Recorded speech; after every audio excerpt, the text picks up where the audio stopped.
I didn't do it to myself. Hello, everybody. Welcome to It's a Long Story, a place where we roll dice, we tell stories, and we create magic. We're here with most of the crew of the Wreckless. Sarah's going to be gone from us for a few weeks, but for everybody that is here, everybody take a look at your camera. Actually, no, we're going to do a little fun thing. Everybody take a look at your camera. Car and Zed say howdy. Riaris and Kalenor say, and Horace say hi. Hi. Hi. Hi. Howdy. Kalenor, Do you get it? I think Kalenor Yar should say, "Oh my God, it burns." That's better. Yeah, that's true. Yeah. Ow, it burns. Oh my God. I'm feeling crispy. What's that smell? Bacon? Who here is it just me? We're fine. We're fine. Cool.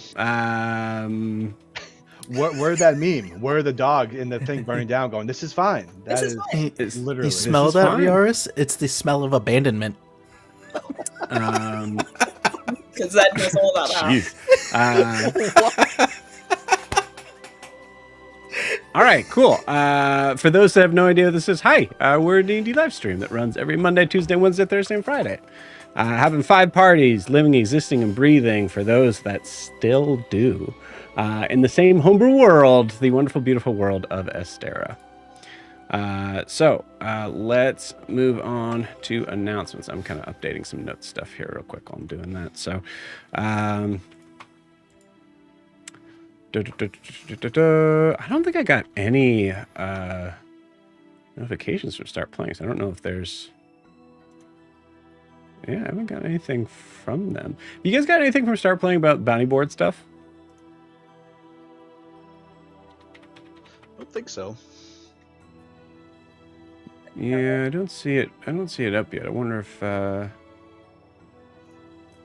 gonna wait one more day, but that's okay. We can talk about it anyways. So first off, announcement for those that don't know, technically not a sponsor of this streaming, but this live stream, but it is a company, a site that is near and dear to my heart. Devin's a really cool guy. So if you are someone like some of us that like playing TTRPGs, but may have trouble finding people in your area to be able to play consistent games, StartPlaying.games is an awesome place to check out. There is I don't know, gotta be over 500 at this point, DMs, GMs that are able to that are running games on a daily basis, like me. This is my full-time job doing this because of Start Playing. So yeah, so it's a great resource to be able to jump in and say like, hey, I want to play a game this day, blah blah blah blah, and this, whether it's D&D or what have you, Pathfinder, Vampire the Masquerade. I don't know why I'm doing a full sort of version of this, but that's all right. We're here. It's awesome. It's a really great resource. You should check it out. So the reason why I bring that up is because something that I'm very excited about that I was asked to be a participant in is the new sort of thing, the new hotness for Start Playing, which is including their bounty board. So we did this before, I think maybe earlier this year, if not maybe a couple years ago. I don't know, time is soup. But every once in a while we'll do like kind of like a learn to play D&D sort of thing where I'll try to host and have new people jump in and learn how to play, the specifics of D&D in a way that will be welcoming, fun, where you learn stuff and all that. So Start Playing has kind of taken that and put a really cool spin on it. Basically, how we have Start Playing is that the GMs have specific games that they will post and run. And then the players kind of choose whether or not they are able to join those campaigns or those one-shots. So in this way, it actually flips the script for people that are interested first. This is doing first learn to play D&D. But if you are interested, you can jump in there and then say, these are the times that I have available that I want to play at.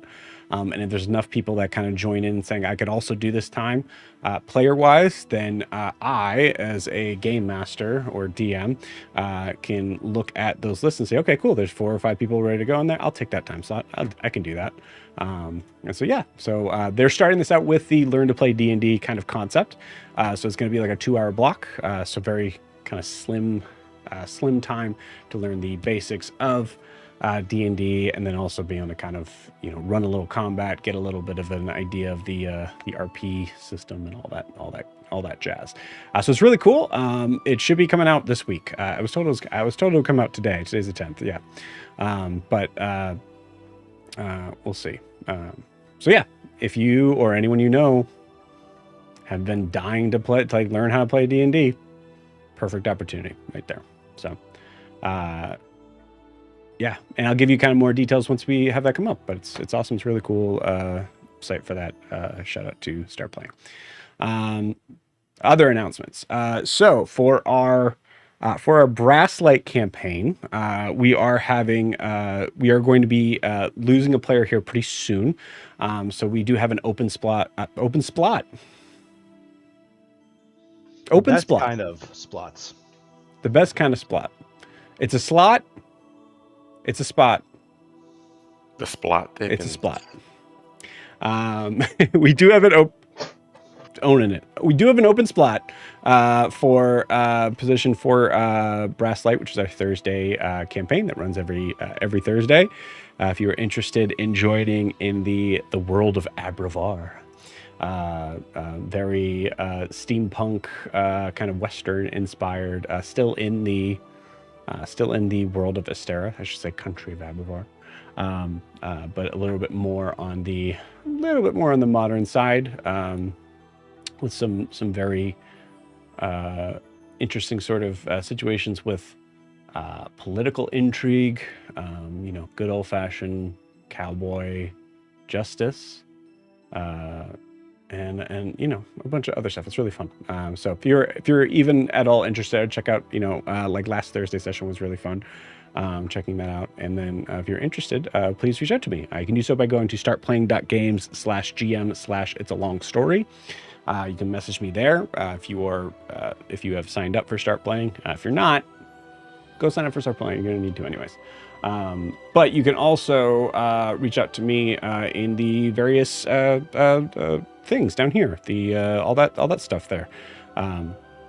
So I will put up a kind of official sort of thing here probably this week on it. But yeah, the space is open. Reach out to me. So if you're wanting to support the channel, to support what we do, you can do so by liking and subscribing where you're watching this, whether that is on YouTube or Twitch down there. You can also check out our Instagram and TikTok down there at itsalongsstory_TTRPG. And like I said, that's also one of the best ways to get in contact with me. So please check it out. Lastly, there's a live stream, so feel free to jump in and say hi. This is happening live. So if you say hi, I might say hi back. I probably will.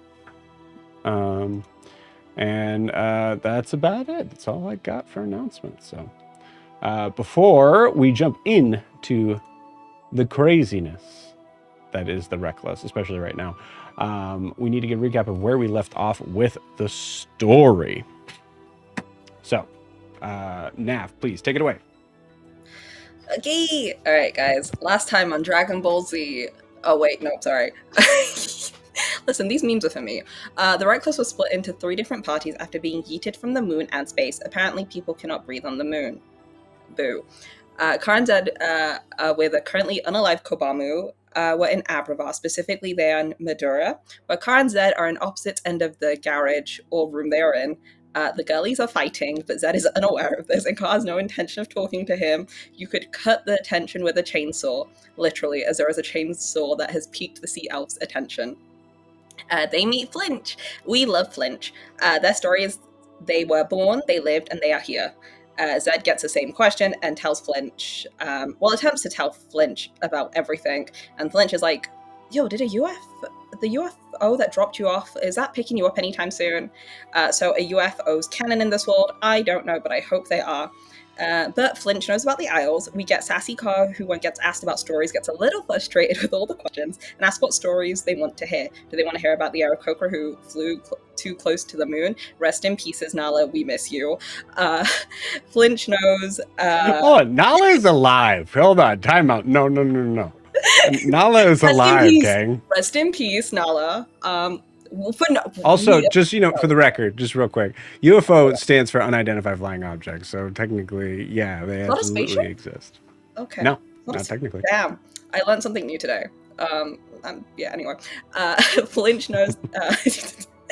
They're trying to get the others and ask if their friends are like yay high. It seems to be another party. Wink, wink, cough, cough. You know who you are. If they're not related to them, but Flinch is like, we can be friends because you're not friends with that person. There seems to be some kind of more like antitrust. Not money-wise, but like there are multiple groups of people that Flinch doesn't trust. But maybe they don't need to trust Car and Zed to help them. But they do check if Zed needs help after hearing Car's title. And they seem to like Car a lot more after hearing the title Ashwin because it's a sick-ass title. Flinch also realizes or notices that Zed is extremely chaotic, and he probably means well. And Zed wonders what can you kill with a chainsaw, and I learned that trees can exist in deserts. So that was pretty cool. There's also a talk of advanced mechanics, and if anyone has the kind of knowledge, but we don't, that's all... there's a phrase that I've completely forgot. That's all Greek to me, I guess. There it is.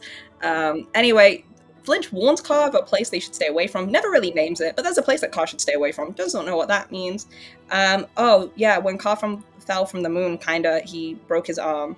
And Zed's like, I can fix that for you, trying to cast cure wounds. But gets told, don't do that, and there are tools to fix his arm. And there's a little barb of like, what are you going to do, cut his arm off with a chainsaw? What tools you got here? Yeah, that was very fun. But as Car and Flinch head to the back to go kind of fix the arm, Car's a little scary and looks right at Zed and says, if anything happens to my friend under your watch again, there will be a problem. But Zed's chilling with Kobamu, kind of like sitting on him and is just like, what's going on with you? Kind of energy. He's kind of staring at the bits of machinery, and there's a weird moment where he attempts to get his bearings on reality, and then he's kind of more alone in this bizarre world, even more so than the original timeline he was pulled from. He's truly a fish out of water. Could get it because he's a sea elf in a desert. Anyway, Car in the back is pulling a bardic inspiration for Flinch as an older man in his 60s with a sallow face, and this figure tells Car to tell Flinch that she can do anything, which causes an interesting reaction, as there's an interesting relationship with death, I guess, in Abravar. And the vibe is the dead stay dead. Also, Car gets measured and fitted out for an outfit. He's styling, wilding, and I guess he'll be living it up in the city. But he ain't got no chucks on with Saint Laurent. Yes, I threw a Bruno Mars in reference, guys, because I found it funny. And no one laughed. And guys, that's kind of a hate crime on me. It's fine. Anyway, for the record, I am muted. I did laugh. Yeah, I had a good chortle going on. Thank you. I laughed and I was also muted. Thanks, guys. I do it for you. I do it for all of you. To get the chuckles in before we die. Anyway, Ace and Ogre and Eriskar near the Mortimer Ludus. I heard there's an interesting magic school there. Wink, wink, cough, cough, UA? Ogre's spell casting draws the guards' attention as they both get chased by 6 guards. Boo. Ace looks for a balcony as he bends down to tie his shoelaces, and he casts Minor Illusion for the most blood-curdling scream of a woman, which fools the guards for a brief moment as 4 of them rush off. Guards, potentially stupid as they look, it's okay. But 2 of the guards who aren't fooled make contact with the Ogre despite their weak presence as they are unable to part the crowd, and manage to catch Ogre, who casts Pocket Sand. We love that. And Ace also casts Momentary Stasis to incapacitate the guard captain, but there's something on his hip that shines brightly, and he pulls something out of his belt, puts it to his face, and it breaks apart. Some weird magical girl things. I don't know. But he kind of seemed shocked about that. Anyway, the guard captain attempts to rally his troops, and only one person turns up. Not very charismatic guard captain, but he can maybe work on it, who knows? Apparently people just don't listen to their supervisors. Speaking of supervisors, the guards are like, you can't do magic outside of school grounds, but Ogre has never been to school, so I guess she's going to detention and or jail. Will she meet new friends? Are we getting a spin-off of Ogre in the Breakfast Club? Guys, what Breakfast Club character are you? You need to think about this because I do want answers by the end of the session. I was like, you're in Breakfast Club, which one are you? Anyway. Oh wait, what are we or what are the characters? Both. Yeah. I'll take both. Yes. Do you have to take both? Okay, I'll take Molly characters. What if I've never even? What is? Seen Breakfast Club? That's Yeah. fair. I only saw it like a few months ago. You're not missing much. Thank you. That is Wow. a classic. You shut your Oh mouth. Wow. boy! Oh boy! Holy The cow. generation gap is coming through. The can has It's been opened. okay. It's a good movie. I enjoyed it. It's a kind of a once, like you watch it only once kind of movie.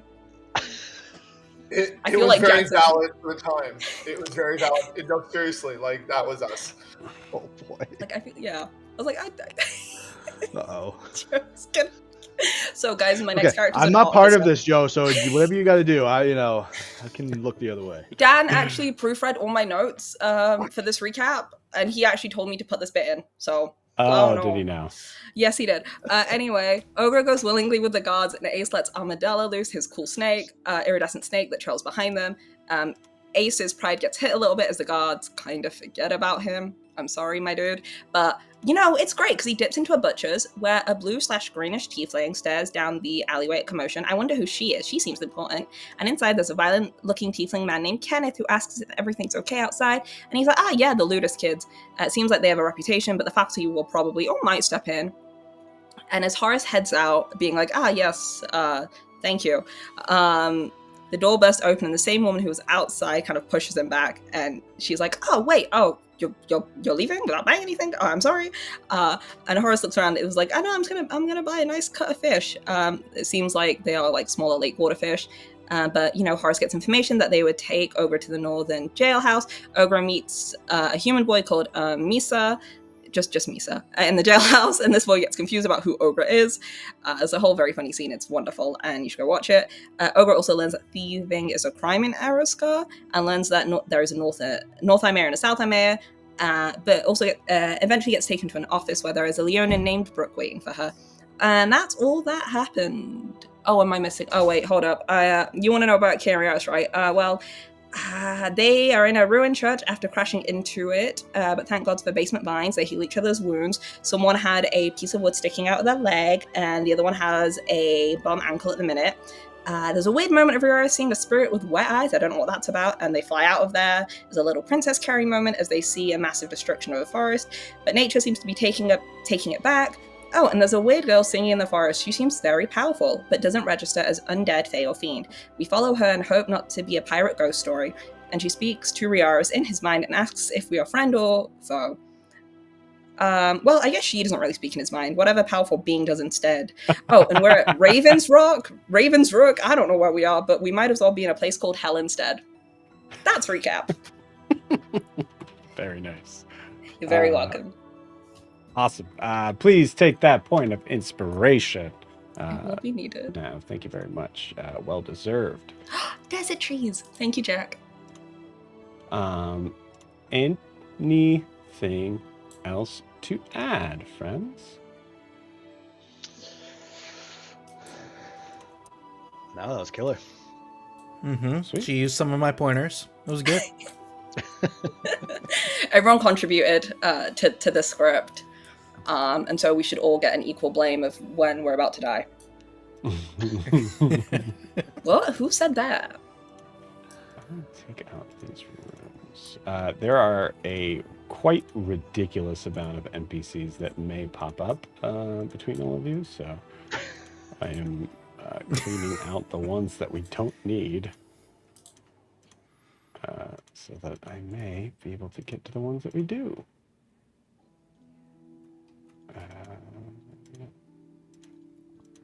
Yeah, well, I'm doing that. Yeah, anything else to add? Anything at all? I don't think so. Good. Sweet. You know what? While we're doing this, let's go ahead and just have everybody go ahead and roll me a d20. All of us? All of us. Oh, sorry. Nope, you're right. Sorry. Whoever didn't roll from your group last time, obviously for Horace, it's going to be the same. But Have fun, Dad. I Thank you. rolled something, but I have no idea who rolled last time or what I rolled last time. I'm pretty sure I had you roll first, Jack. So It was Seth, you, yeah. Seth roll. Okay, so then I will ignore my roll. It's all you. It's all me. All right, I'm pulling out the good dice. Okay. You're not gonna like it. Do you, I disagree. I'm sure I'm going to love it. You can tell me at any point in time. Oh, it's a. I rolled a 6. Okay. I I rolled a an 9. 8. Oh my god. 9, 8, and 6. Yeah. Bull, There's I got plenty of sky in the desert car. All right.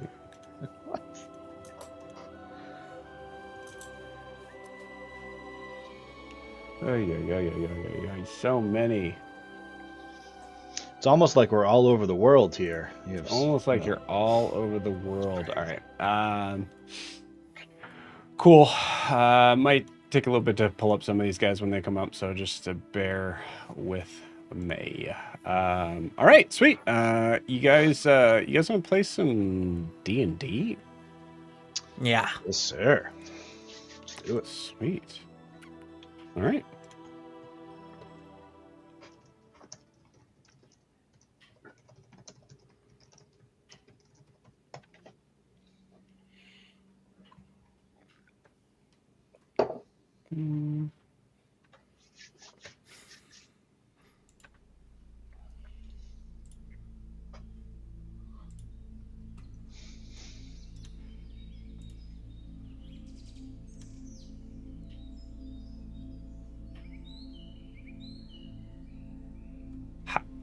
Hi.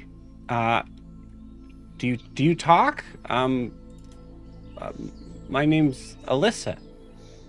As we hear that sound and see cutting right into the scene, where we see Riaris and Kaelinor, very, very injured from what may have been some sort of crash landing the night or early morning before.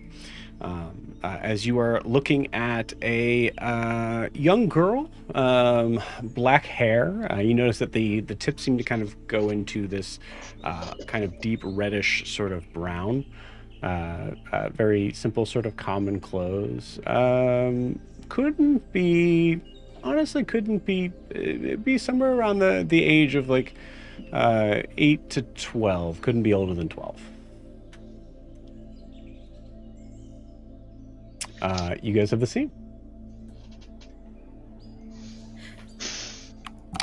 It's fine. This is fine. Hi. Hi, Alyssa. My name is Riaris. This is my partner, Kaelinor here. Hi. Nice to You meet guys you. aren't dead. No. Why Oh, that's would good. we be? You're here. And where is here?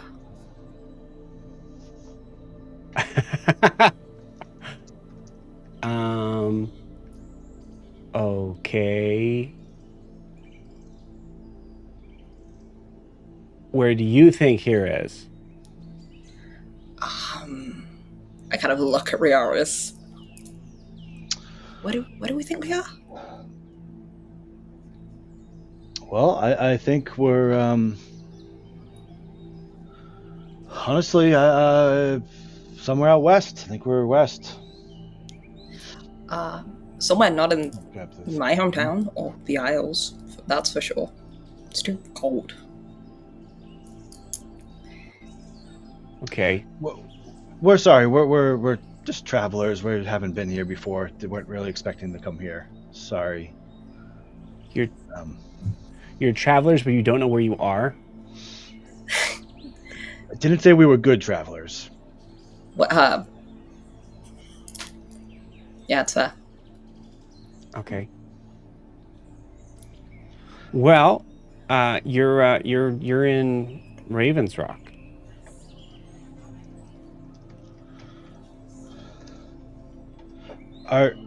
You can't be the only one here.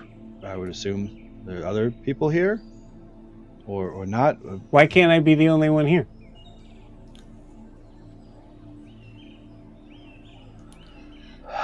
Well, it's always best to be around other people. That's what I've grown up with. Sometimes being alone can be tough, and it's a town. We're in a town, right? So, I'm sure there are other people who live here. Yeah, I mean, it was a town. I guess it still is a town. I don't know what makes a town if the people are dead. Usually people make a town, and commerce and supplies and food and all that stuff. I don't think this is a town, then. Probably not anymore. So if all the people are dead and you're alive, I'm assuming there's going to be no medics around either. Then Oh, do you need healing? I do. I kind of messed up my ankle, and I'm not looking at it. So, is it backwards? It's definitely backwards, isn't it? Actually, I don't know. If you guys want to come closer, me walking closer to you would be, me kind of coming closer to the stranger danger area. But you coming to me would mean that you're just kind of walking my direction. But we also Sure. don't know you. I like Princess Bridal and Rare, so I'm looking at him like, what? What do you mean? If we can go closer, that's fine. No? He hears in his mind, no people in this town. She's the only survivor. You want to go closer to this child? I can't respond, right? I have no in my head. I don't think I think I would just kind of like look over and try to not try to whisper, try. You're the one asking for medical help and what she can do, so. Yeah. Okay. We'll go closer. We're a little beat up, but we'll come to you. And we'll Okay. our way over. You start walking over in her direction. How close do you get? I honestly, I think for Riaris, it's going to be, I'm probably going to keep going to about 15 feet or so. If Kaelinor pulls me to stop or anything, then I'll probably stop. But I'm otherwise going to walk towards her. Okay. Yeah. Give me a nature check. Both of you. Oh, okay. 14. 16. Okay, cool. All right, well, pretty decent. Both of you had noticed that sort of thing around the strangeness of this child was that there is really no plant life within about the 10-foot radius of her, and there is a lot kind of sticking up between the cobblestone streets here. As you get closer, you notice that kind of behind her, sort of similar to this sort of trail that she was at, same sort of thing. I would say you see at the very sort of edges, now that you're kind of close enough, you'll see these burnt and fully wilted weeds. And who got the 16? When you guys get the 14, who got the 16 or higher? I got the 16. Okay, cool. Yeah, that makes sense. So Riaris, you're kind of carrying Kaelinor over. Kaelinor, you feel, I would say at that distance, Kaelinor, you feel this this drastic change in temperature that would be very comforting if it wasn't so immediate. It's been, the climate here is definitely more is very temperate, very kind of cold and a little cold and brisk, even with the sunny day that's out. Actually, I should say the sunny day that isn't really breaking through the fog that is around here. What you guys don't know is always. There is there's definitely a sense of this weird sort of warmness that feels comfortable to you, but odd in that it feels like it's emanating from this child. A quick point of clarification, if I could. You had mentioned last session that she went over and she was picking red berries. So there's some sort of tree. Is that still happening? Are those plants still alive, or are those? That's a good question. As well. Yes, they are.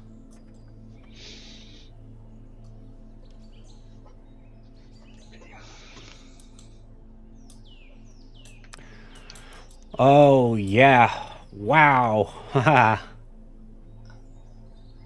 you're a human type.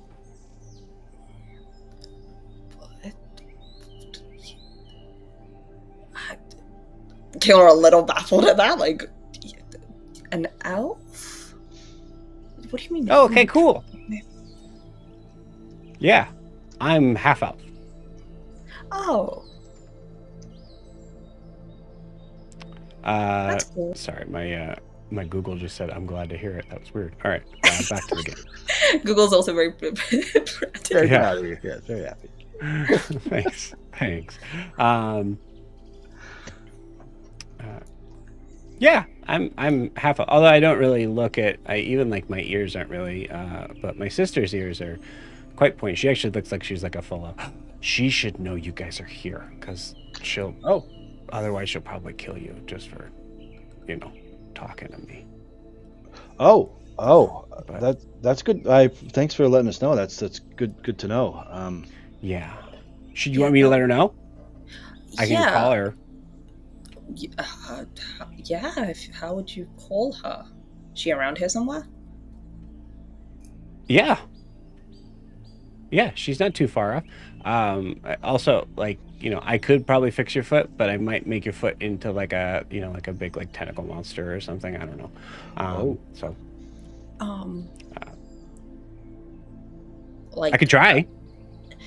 No, I'm good. I'll wait for your sister. When you like a fun tentacle monster or like a scary kraken in the sea tentacle monster or a dragon? If that was up to anybody, it wouldn't be me.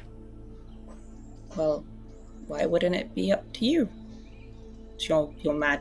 You have magic, right? You have a connection to it. It's your. Yeah. I have some control over it.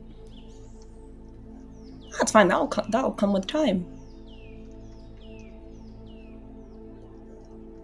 Thanks. It's okay. I'd like you. Are you guys like married? Are you like doing your honeymoon sort of thing?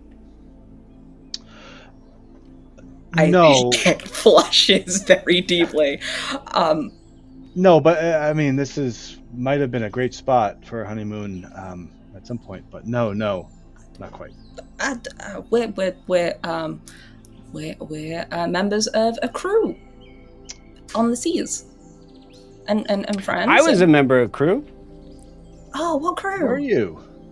Yeah. I don't know. They kept saying they didn't really say the name very much. But they have a ship. It was something in the moon. Yeah, we had a boat. Oh. Or a ship. I don't know the difference. Neither do I. I don't know that it matters. To be honest, it doesn't matter. It doesn't matter. That's awesome. Look, we have things we can relate to. Yeah.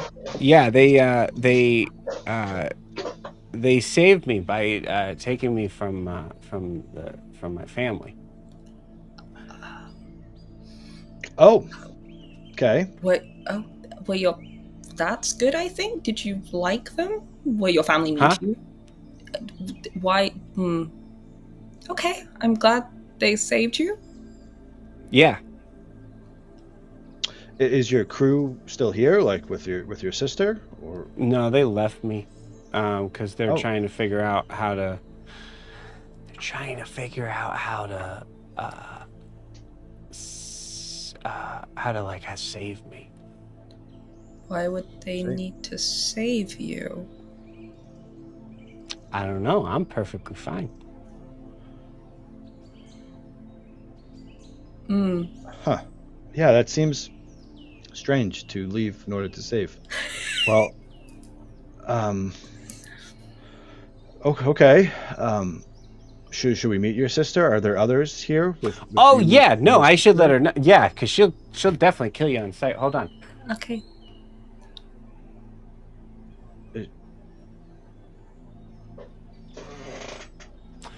You hear both of you give me a perception check. Kaelinor, is your item still in use? Yeah. Still working? It should be, yes. Okay, I think go ahead I and roll fixed it. advantage. Yippee. 25. A 14. What a nat 1 and a 12. Awesome. Cool. Interesting. Yeah, I think with a 14, Kaelinor, you just are kind of focused in more on this child who's just facing a different direction. Riaris, you hear the 25. You hear what sounds like a very the sound of like a twig snapping that you could tell from your like experience in just the nature and like that sort of thing. Like the sound from it was pretty abrupt to the idea that it and loud. To the idea that it was probably about maybe it was at least like 3 or 4 inches thick. Okay. And can I tell like what direction? Like the direction she's looking at? The direction she's looking at, for sure. Yeah. Okay. And it certainly feels like a sudden, heavy type of. Okay. Yeah. Okay. I won't make any movements. I'll keep that in mind. Yeah. Look where she's looking in that direction. Oh, she's really mad. Oh. It's fine. Just be cool. Okay, well, be cool. Yeah. What is there a way we should talk to her? What's her name? Your sister's name, or any? I just always call her Ellie-Ann, but I always just call her sister. So. Okay. Ellie-Ann. She's coming now. It sounds like perhaps. Yeah, she doesn't sleep. Oh. Willingly? Well, I guess that's a power question, I guess. Yeah. Do you guys like throwing berries in fire? They make like a popping sound. They do, sometimes, yeah. Yeah. When I was a kid. I am a kid. You are.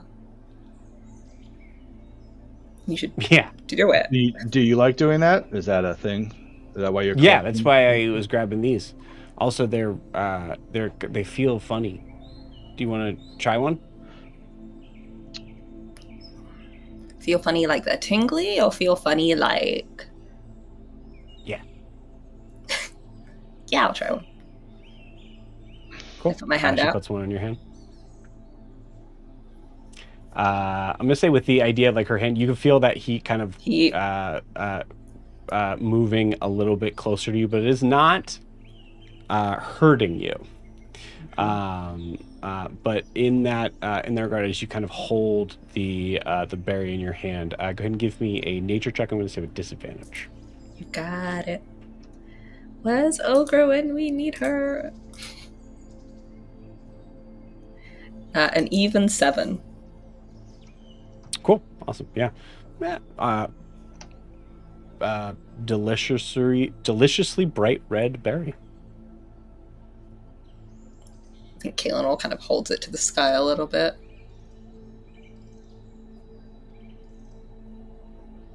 Looks really cool, right? I'll save it for later. Really cool.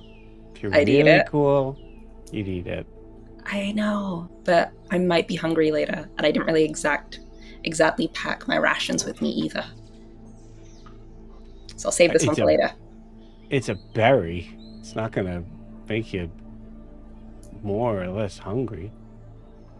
No, did you not hear there's a really famous story from where I'm from, where a singular berry can fill up one stomach? Yeah. That's a small stomach or a big berry. Exactly. That's why you gotta be very careful with berries, right?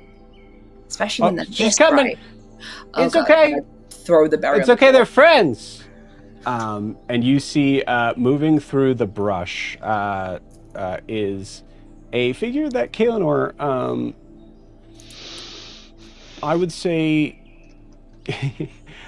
gives you sort of a sense, especially based on what you didn't perceive, give you a sense of like, oh, okay, we're fine. As you see this elven woman, probably early 20s or so, long hair. It's kind of in a sort of tattered braid. She's pretty thin, very like kind of like thin, athletic build, long pointy ears, and she's looking at you in a look of deep suspicion and anger. Say, Riaris, you get that too.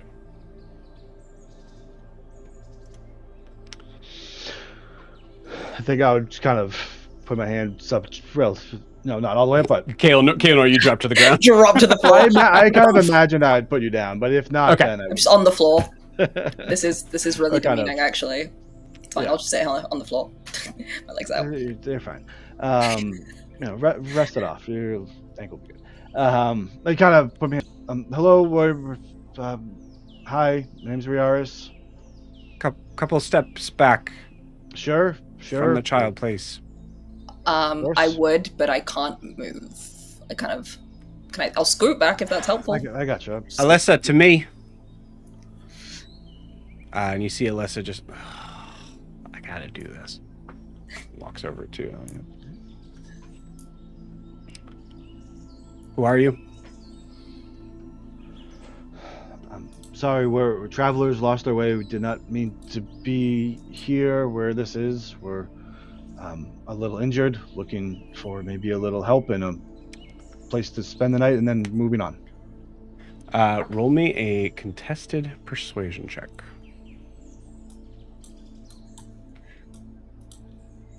Kayla, you should be the one talking. No, Yeah, sorry. This is not going to go well. Yeah, you stepped up, and I was just like, okay. Uh, Can I give the help action just by being like, we kind of just landed here, got really injured. If you know a medic, it'd be helpful. If not, it's fine, but I don't feel like he'd appreciate carrying me till wherever next we need to go. I mean, Wherever that is. Totally true. I'll say, honestly, Riaris, you should probably have disadvantage on this roll, so I'll say Kaelinor will give you a straight on this roll. So I'll just keep the one roll I rolled, which is a 13. Okay. 13. Okay, I'm going to ask again, and maybe you give me a little bit more information. Who are you? What are you doing here?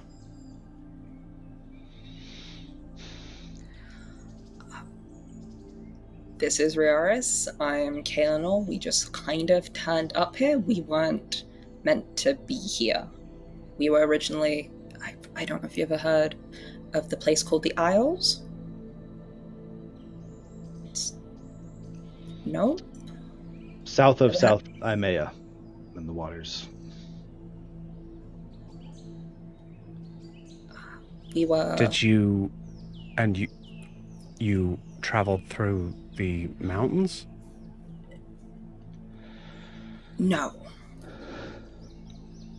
We came here through magical means. And that's all really we can say about that. You see, she has a quiver on her back. She does not have a bow in her hands. As she... Alyssa, I need you to go see Udris, please. And you see Alyssa kind of like complain, sort of stomp her foot a little bit. They're fine. They took a berry from me. Alyssa, please. You see Alyssa kind of walk off. Riaris, give me an Arcana check.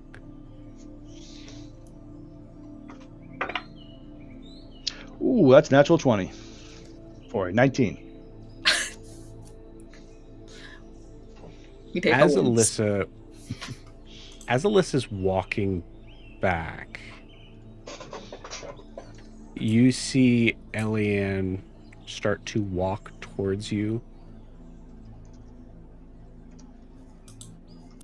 in a way that I would say, given your training, everything around it, this figure does not seem to be wearing, you might consider what she's wearing leather armor, but you don't see any sort of weapons. She probably has like a hunting knife on her hip. And the quiver, I would say at this point right now, probably has like only like 1 or 2 arrows in it. Her build, while slightly muscular, is very slim, and she's probably only about maybe 5'10" or so. So she's tall, but not crazy tall.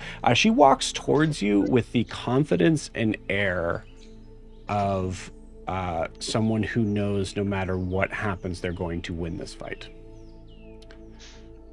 With a natural 20, you get a sense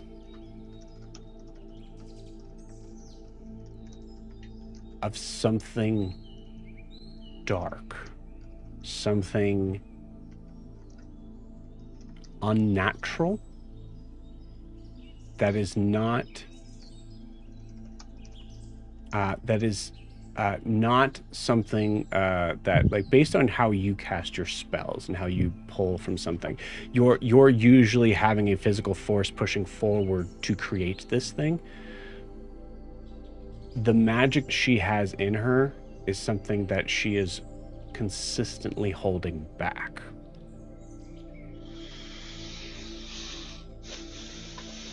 As she walks up to you,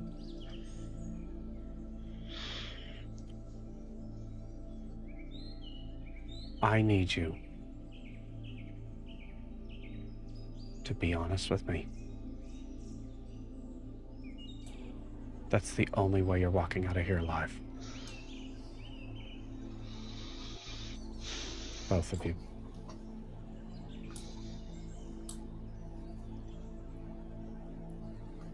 Okay.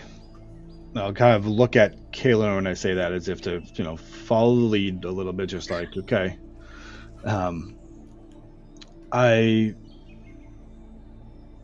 What we will say will be the truth, and it may not sound more likely than fiction, but we are, as Kaelinor said, from a place called the Isles. We were teleported here not by our own choice or design or under our own power. We don't know where here is. Neither of us have ever been here before. We're just trying to get back. And my name is Riaris. I come from a place in Imea, but I don't know this place. Kayla's from the Isles, she has said. You were originally in Gombold. We were sailing our ship. We were dropping off a friend. We cannot necessarily speak of the power that sent us here. It's not out of want. Well, there's be danger for everyone. Okay, interesting. She gets closer to you, Riar. To a point that I would say, like, it's personal space, for sure. And she's kind of staring into your eyes. You get no sense of her trying to read your mind or anything. She is trying to just...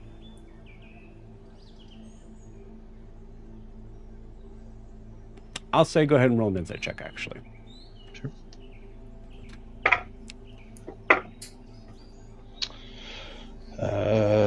Disadvantage up to 12. Okay. 12 is enough to know that there's no magic going on that is pulling into your mind at all.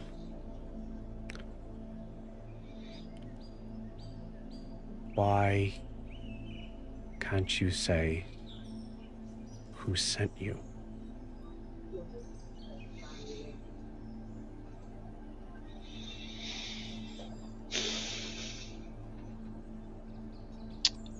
Because Us and everybody in this area will be dead if we do. Of that, I have no doubt. I have a feeling that you have seen quite a lot. Oh, I don't know what has happened here. I know that seems rather traumatic. And all that I can hope is that you can understand that we have seen something too. And I impress upon you. Kill me if you need to. I won't want to have the deaths of others on my conscience by speaking their name. I would prefer if you didn't kill him, because that would just be very awkward to explain to the rest of the crew. Listen, he's telling the truth. If we were to speak the names of the people who sent us, we would all die, you included, and it would not be a quick death. It might be. It'd be painful, but it would be painful. She moves from you, Riaris, to Kaelinor.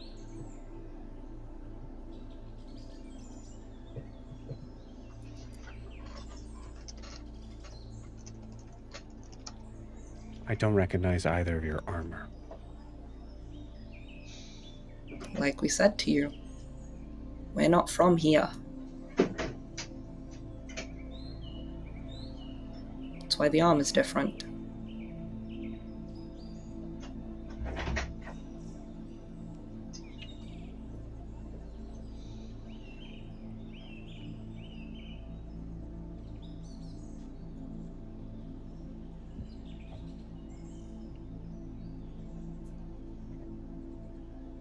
What are you here for? To get some healing and get back to the ship, to get back to the rest of my crew. Ship. Yes? On the other side of the mountains?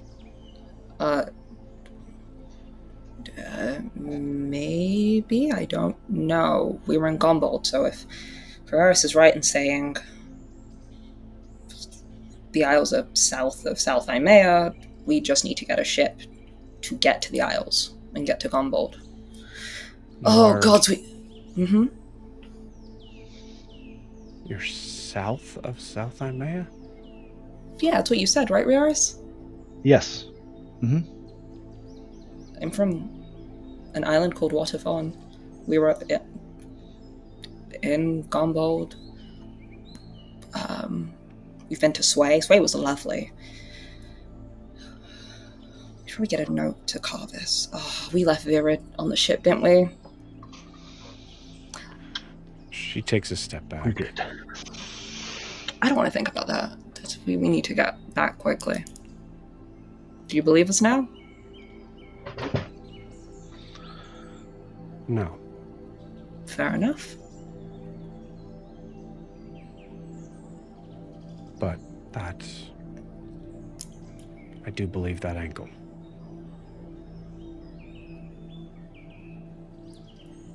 Any help with it would be appreciated.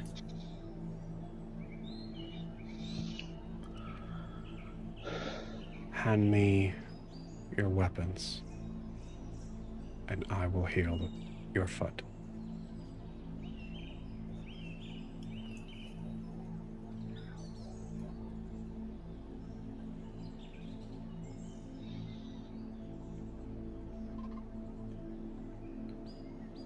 That's the How about deal.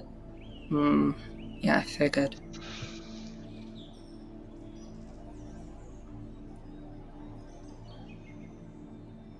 I look at Riaris to see what he does. I just...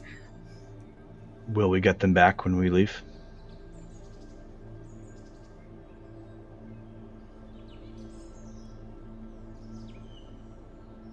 Yes. Do you promise not to touch, desecrate, or ruin them? And treat them with the utmost care and respect? You, Kaelinor, you say desecrate, and she gets closer into your face, and I need you to give me I would say either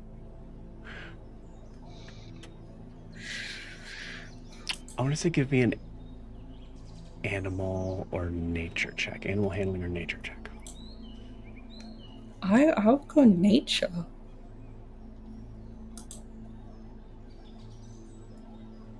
It's a nat 20 for a 21.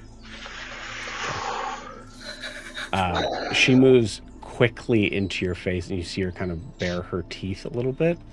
And you notice that her eyes that are these, I believe they're green, like kind of like a deep sort of brown. We'll call them hazel.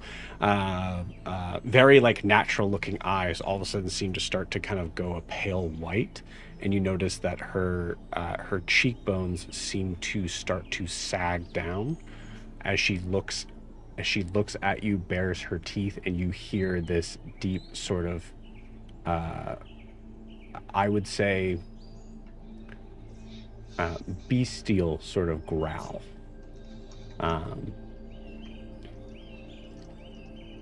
What makes you think I would desecrate anything? Kaelinor, with a nat 20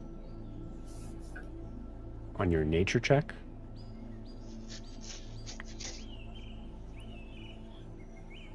Her appearance that she has right now is a mask.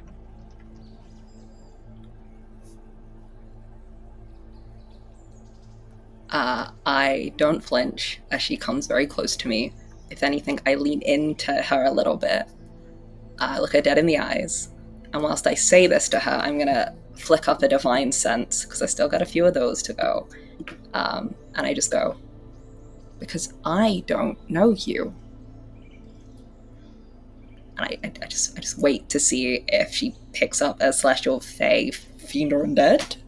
Whatever I got. She is undead.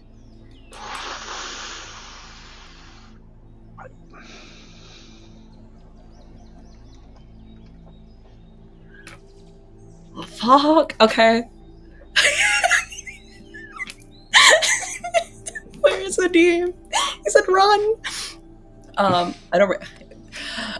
I'm screaming. Yeah, I think Kaelinor gets that whiff of like rotting mildew, and her nose kind of scrunkles a little bit as that like waft of sea air and breeze hits her. And there's a little glint in her eye.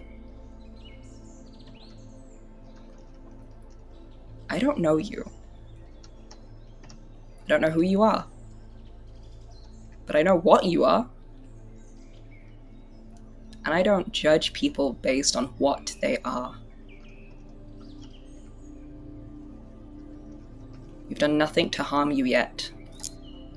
And we won't. Neat. Yes. Persuasion check with advantage. Let's go.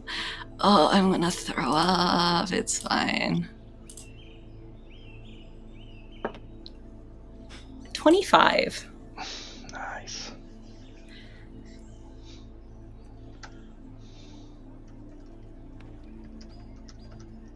You have no idea what I am.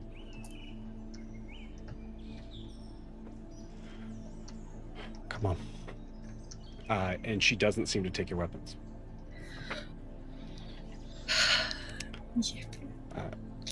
As you start to follow the path that she has seemed to have made going up, and you see in the distance, as you're kind of coming up to it, what looks to be a small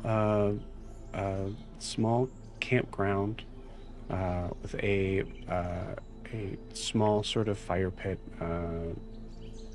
well lit in the middle, and two structures that look like sort of makeshift caves that, I'll say, carrying over that nat 20, Kaelinor, from your perception check, does not look like was naturally formed here, given the terrain. And sitting by the fire on a stump is an old woman, all dressed in black, very weak looking, that looks up, kind of does one of these. Oh, all right. New friends. Come sit. We'll pause you there.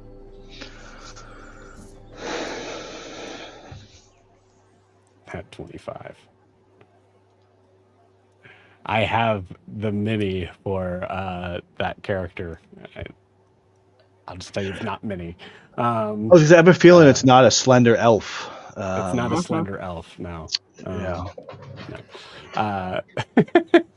No. Cool. Yeah, we'll pause you guys there. So that was the 9, and then I believe, was it Car and Zed? No, Zed got a 6. So we're now to Horus.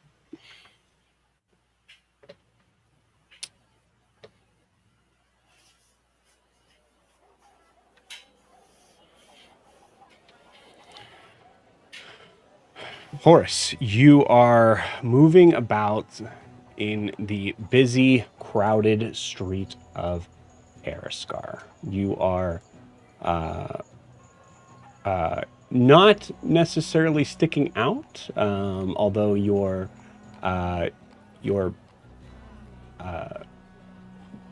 clothes of choice are a little bit darker, which does seem to be a little bit different than what's around here. It looks like there's a lot of people that are proudly wearing dresses of fine silks,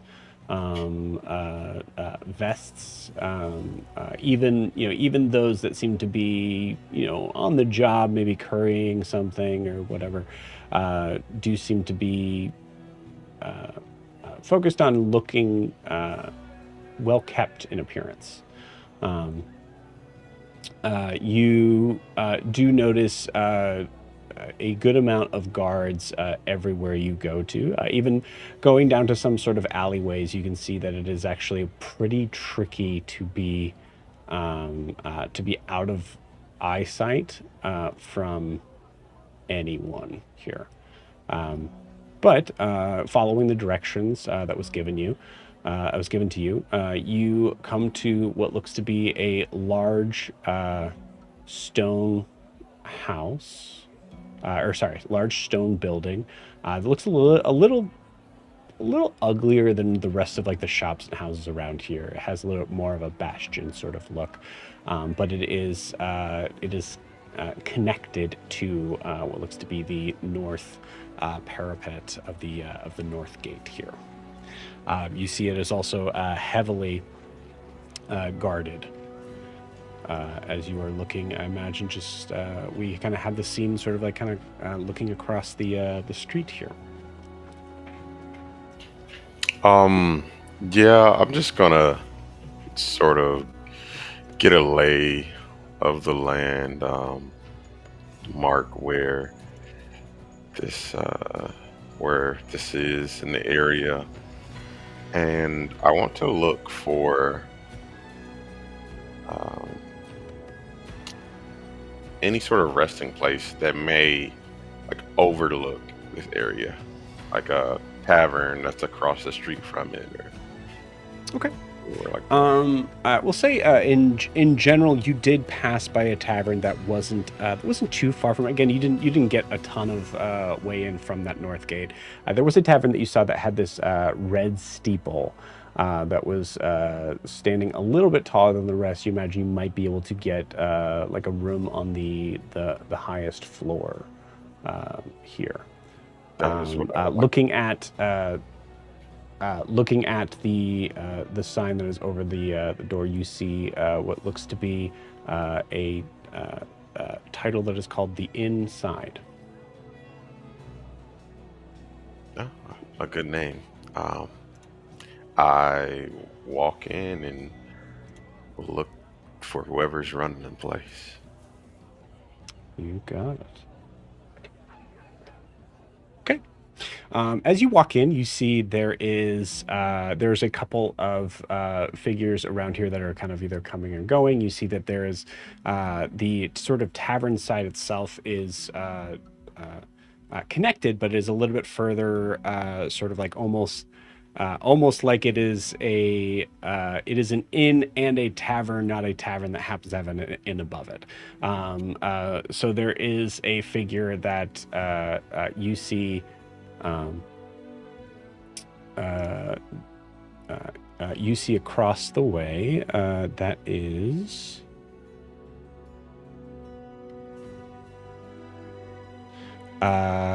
Looks to be a halfling, older gentleman, kind of like balding hair, sort of a little bit very wrinkled, sort of a lot of like frown lines on the face.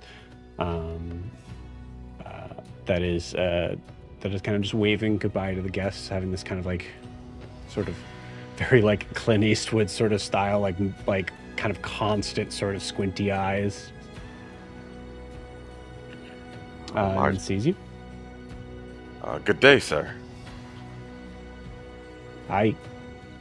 I'm new to town and was hoping to enroll into the Mortimer Ludus soon. I just needed a place to stay. Okay. You're a student?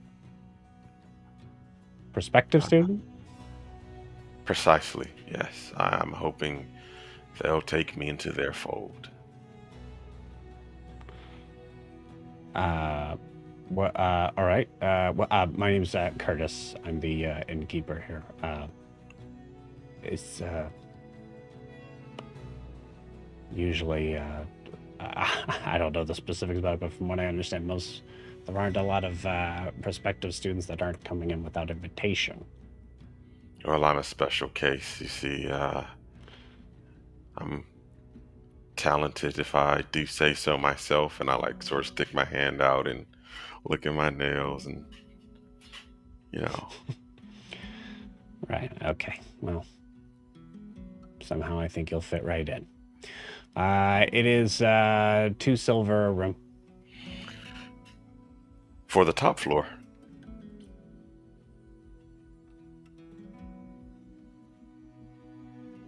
Why do you want the top floor? Well, I enjoy the privacy of it all. I'd hate to disturb any of the guests with any studying or practice. Plan to do a lot of loud studying in the inn, Mr. What did you say your name was? Horace Tempest Child.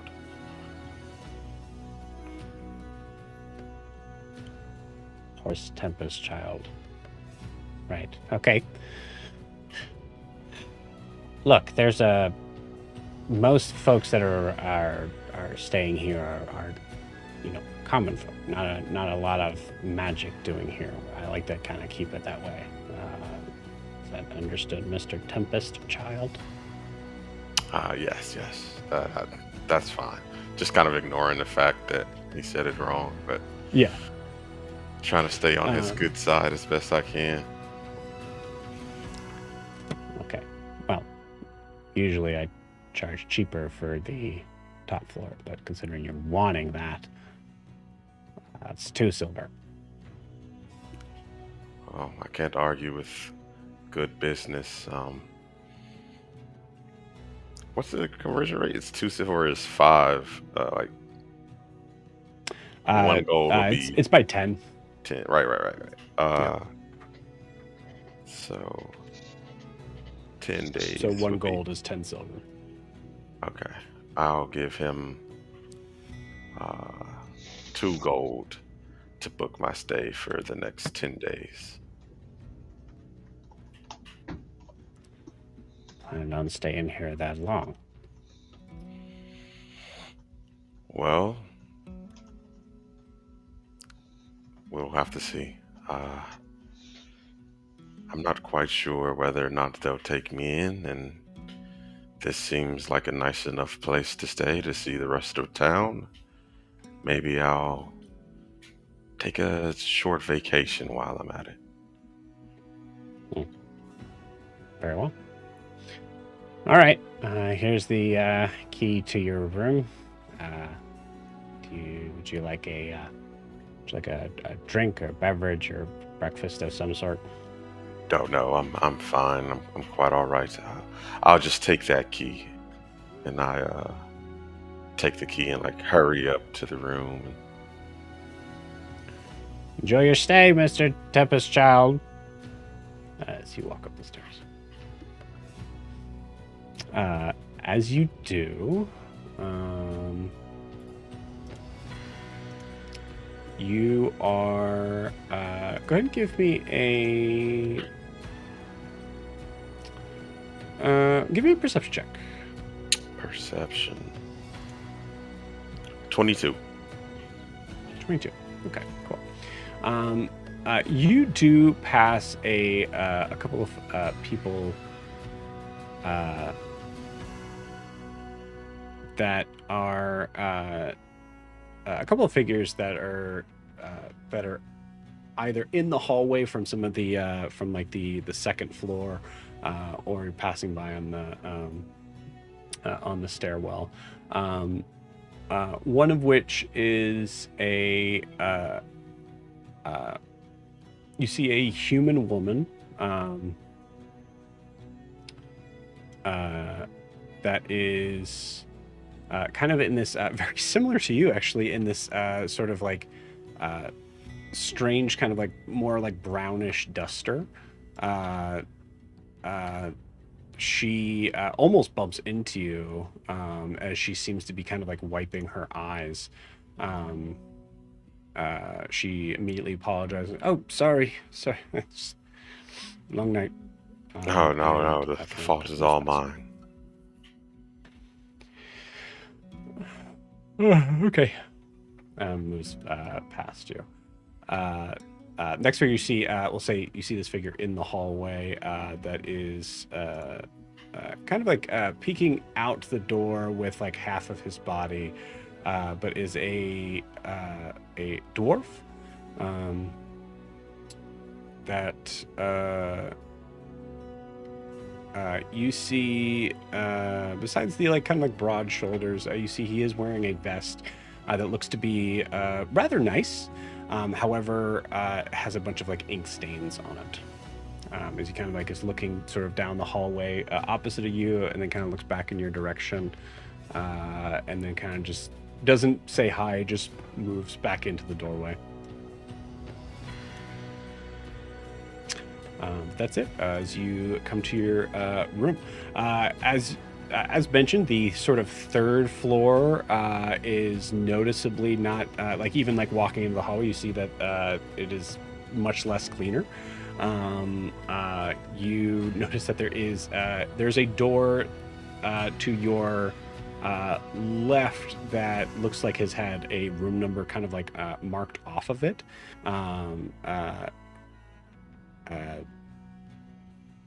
But yours is the furthest to the right.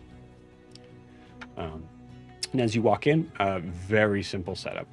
Bed, dresser, window. Does the dresser open and close? It does. A little bit of give. I am going to open the dresser and put in... What is this artifact I am carrying called again? The Solaris Lunaris? Yes, the Solaris Lunaris in there. And I'm going to take an hour to cast Glyph of Warding on the spot that I put it on. And the stipulation is if anyone but me picks it up, it will explode. I love it. Awesome. Sweet.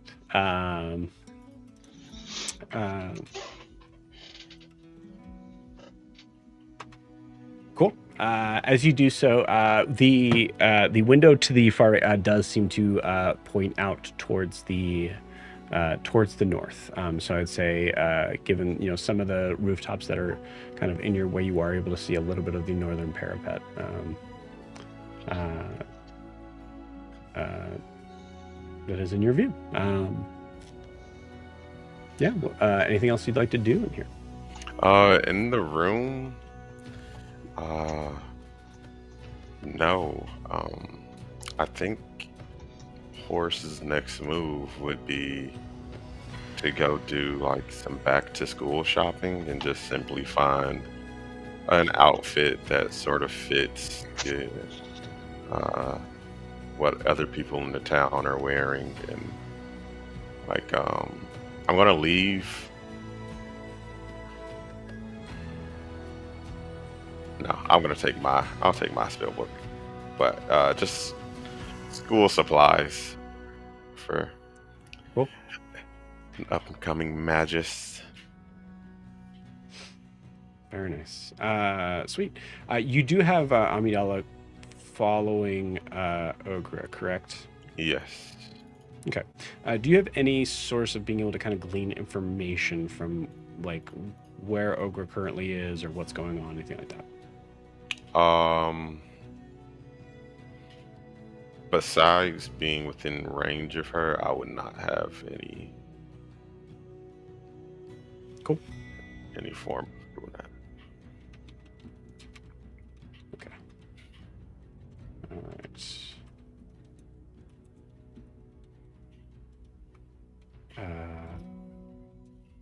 All right.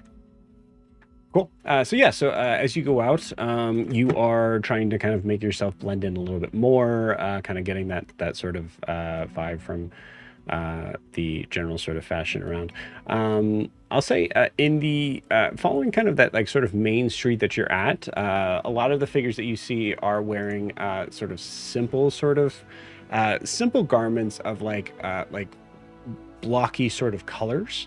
That have very little sort of like stylings to them. They're nice materials, but they're relatively pretty simplistic in their fashion sense. So I'll say you go to a tailor and find something that's somewhat similar, I assume.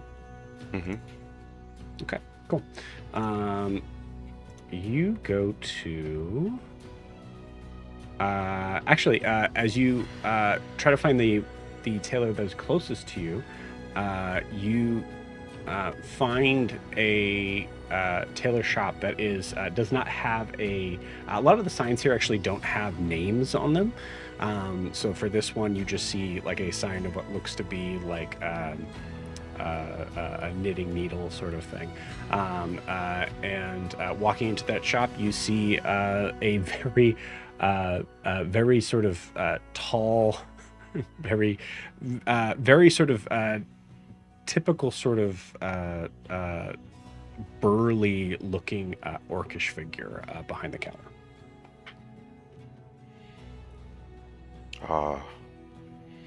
Good day, Master Taylor. Oh, yeah. Hi. I was hoping to get some new clothes for my first day presenting myself to the Mortimer Ludus. Oh, I don't have any school robes here. Oh, well, is that what they typically wear, robes? Or?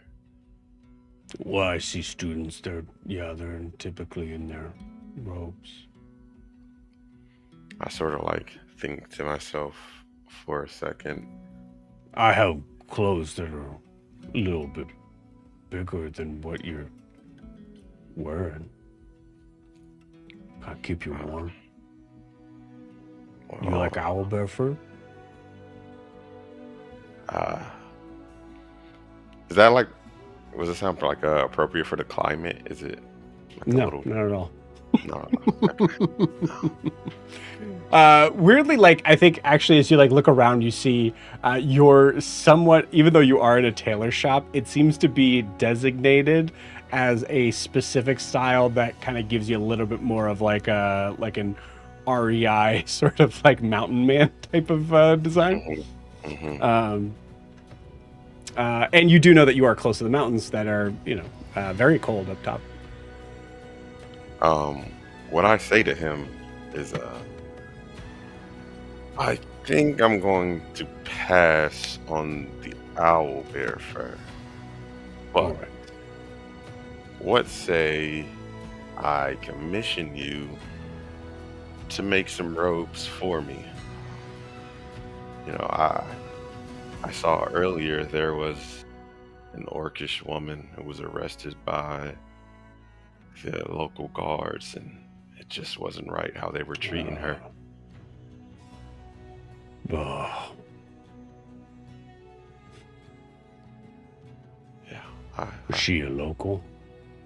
no, she was foreign, and The way they treated her, it made me sick to my stomach. Yeah, they can be pretty rough. Do you have any idea what they might do to her? She was practicing magic in public, and Oh, oh, no. I mean, they're the the guys like to kind of assume because we're we're a lot of us are pretty big and muscular. And actually, like as you look at this figure, there is a moment, like a thought that kind of like crosses your mind, like how does this guy hold on to a sewing needle with like his hand? Like his hands are just like giant, sort of like huge sausage fingers. His muscles are just bulging. He should be, like you see him with an axe for sure, like in your mind's eye. And in this state of this shop, he's actually kind of like looming over the counter that is probably a little bit too short for him. But yeah, I think he basically just I don't think that they're gonna, they're not gonna do anything without proof. So magic stuff. I mean, she's a student. Was she in the robes? I don't believe she was a student.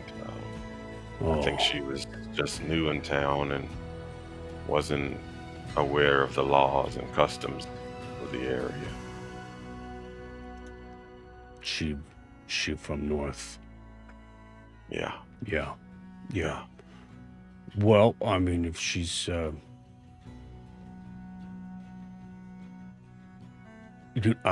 you know what? Actually, they know me pretty well. Do you know her? You seem to be. As a matter of fact, she's a friend of mine. Yes. Okay. We could go in there and talk to him. Well, if you'd be willing to speak on our behalf, then that would. Yeah, there's a lot of orcs around here, and they sometimes, they just, they get a bad rap sometimes, and there's no reason for that. So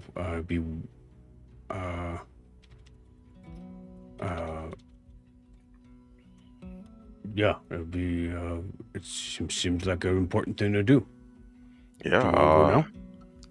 I'd hate to pull you from your work, but I figure this. No, it's okay. Better. No one. It's usually if it's like a colder day, we get more people coming in because they want the furs. So I understand these cloaks. They're quite lovely, and I just like rub my hand on like the nearest. As you feel like it's like one of those things that like even just like touching it, you're like, oh, this thing is so heavy.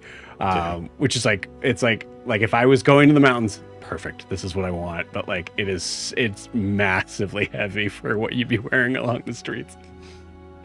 And he will say like, I can make anything you want. It doesn't have to be this, but I just like to make this.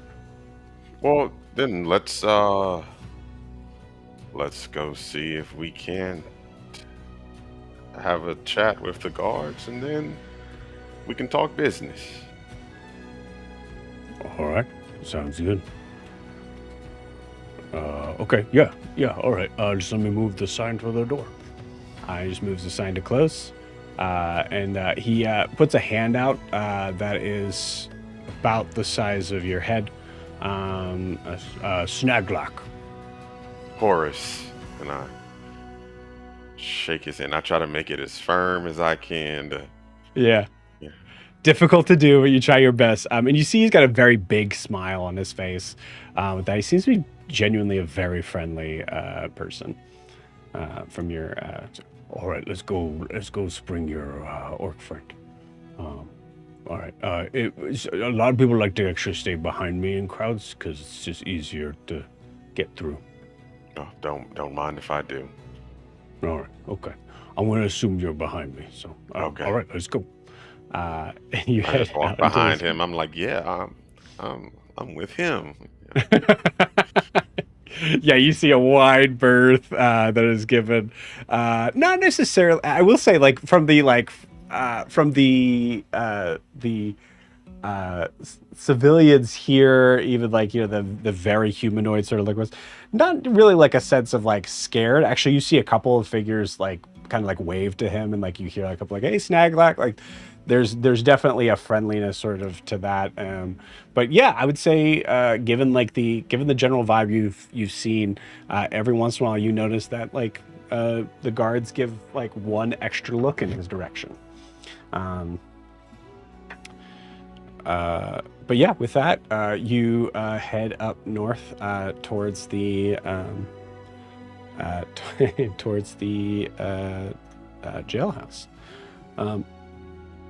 Beautiful. We'll pause you there.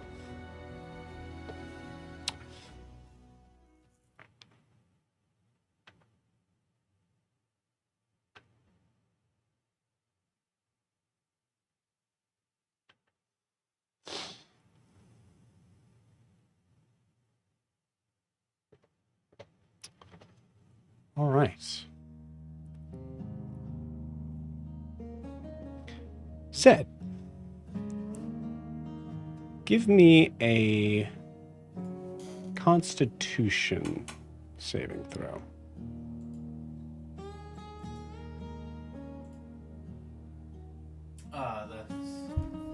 That is a 7. Cool. As you are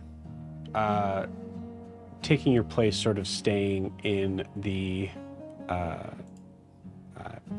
sort of garage area, you are consistently woken up in the middle of the night by the sounds of that garage door opening and closing from figures coming in and out. You are going to be able to take your long rest, but you're going to wake up with a point of exhaustion. For Carr, who has, I believe, basically kind of like chosen a bunk, I think, around there that was like kind of open. I'm going to say, Carr, go ahead and also give me a Constitution saving throw. Lower DC, but you are staying in a bunk. If it seems like it's a problem, well, I'm not like sleeping in the bunk. I'm probably perched on the bunk. Okay. So, but if it seems to be a problem, I have a potential idea. But I will roll. Okay. Concept. Yeah. I'll say like even like perched on the bunk, it is a kind of like sort of standard style bunk. So yeah, it's a 2, so that's not going to work. So when I feel like I may not get a good sleep, yeah, I shift my consciousness over to the ethereal plane and sleep there. Because you said there were spirits here, and it's very quiet.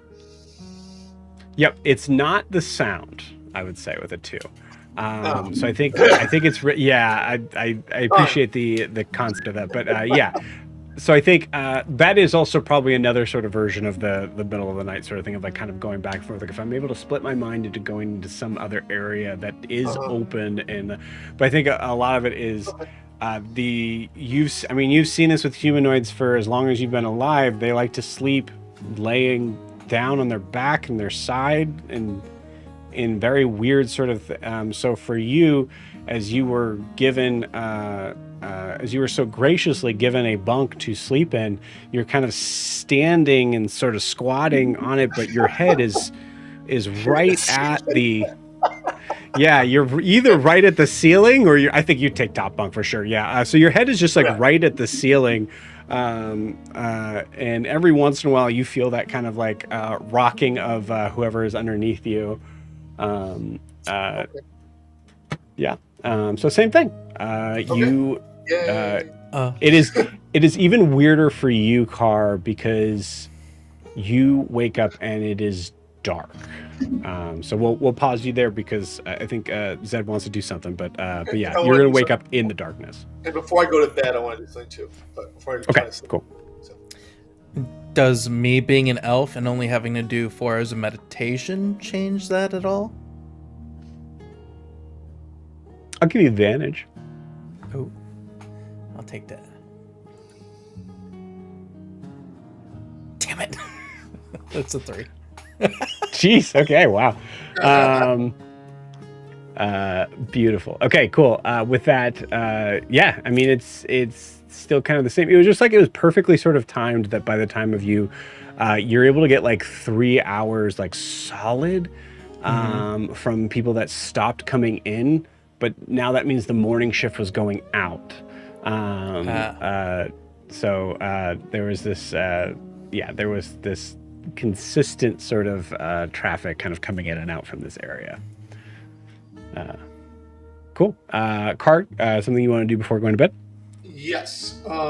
Basically, from now on, every night, I want to find a place where I'm alone, and I just want to whisper what happened to the day to Nala.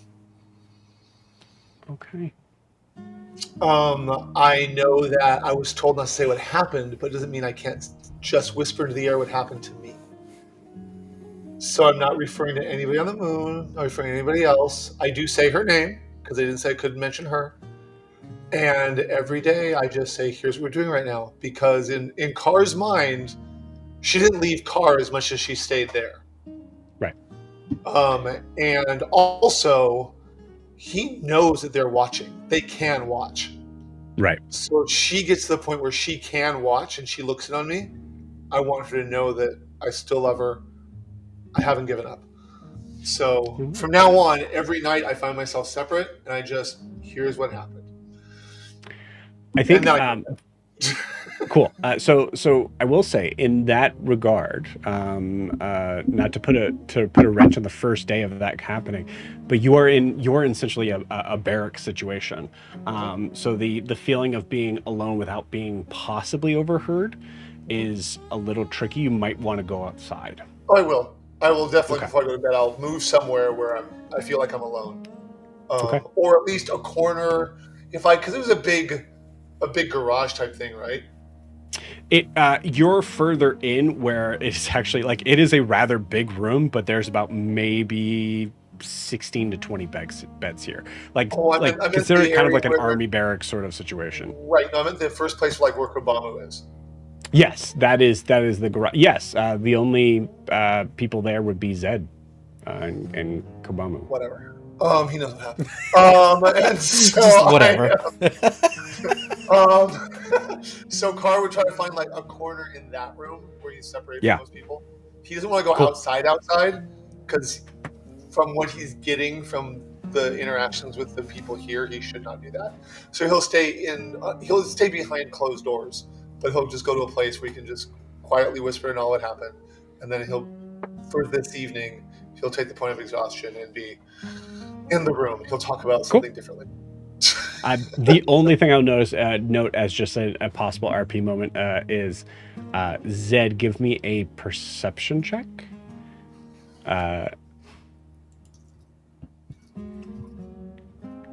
Modded 21. 21. Okay. You hear Carr doing that in the far corner of the room. You could seem like you were, in full meditative state, but even in that regard, you knew it happened.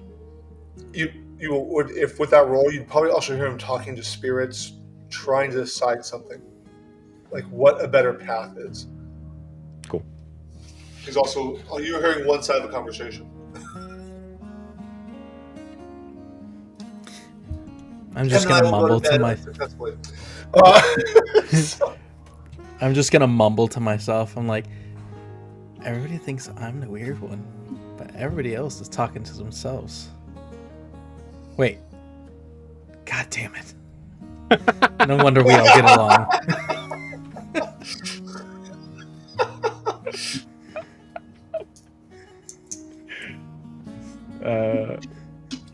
Beautiful.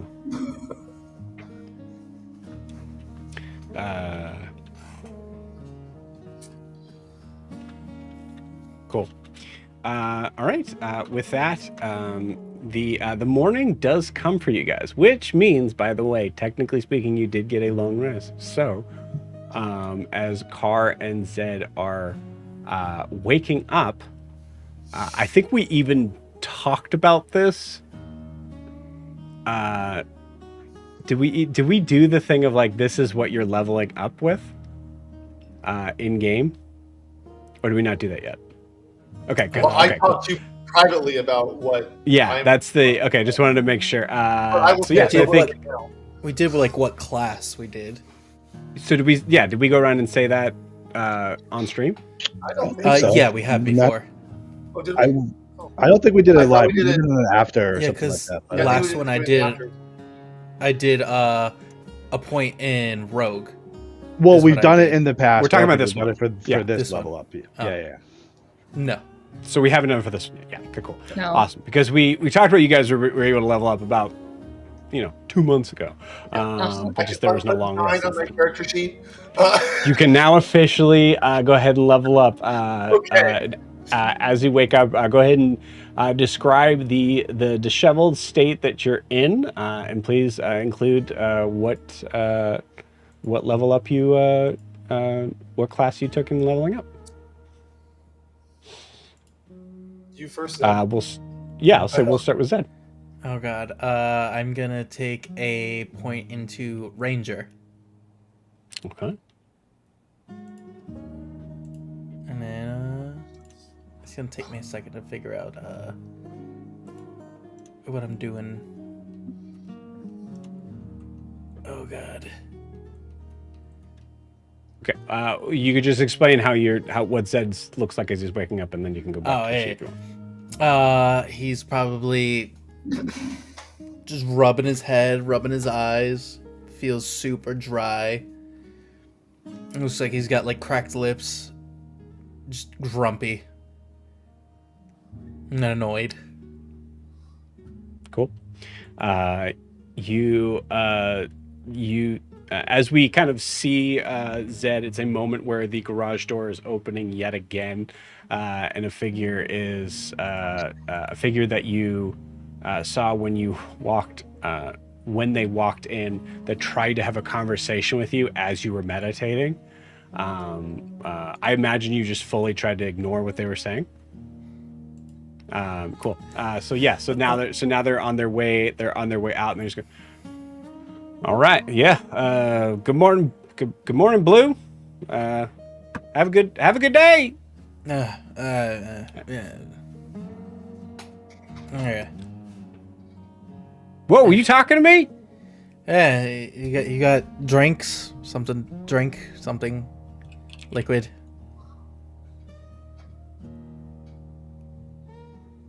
Yeah.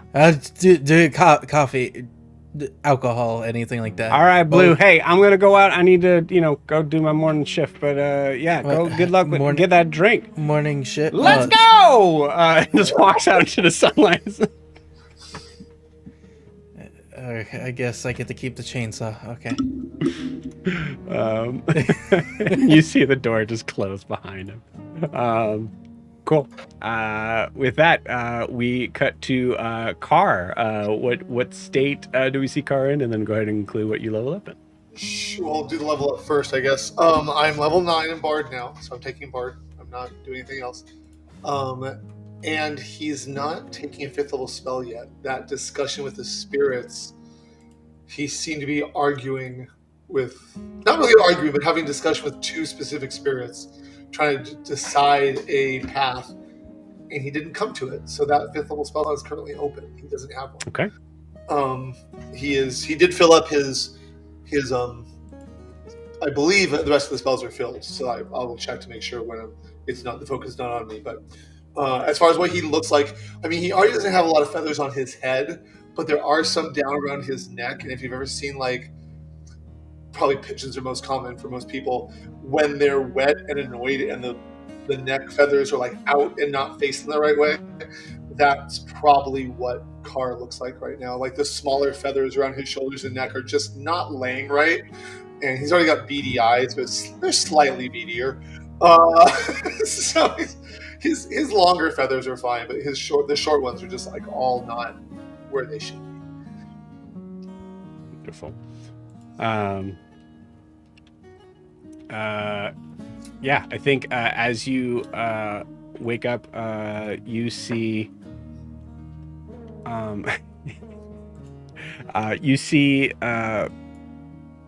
flinch, seemingly coming back from what is probably like the sort of bathing sort of bathroom sort of situation. She's all dressed and everything, but as she kind of like walks by Car, there's a moment where again, not scary to you, but there's a moment where you do see her face, and her eye isn't in. So she has this sunken sort of spot where there's nothing but dark kind of skin and bone. Right. Question for you, because with a long rest, I'm going to heal. Mm-hmm. And they set my arm last night. What will it take to make my arm functional? I think it's fixed in the morning. Yeah, it's fixed. I wanted to make sure with before the work that. Yeah. Thank you. Okay, so then I will fix my hit points for that long rest, but keep the exhaustion. Okay. As she walks by,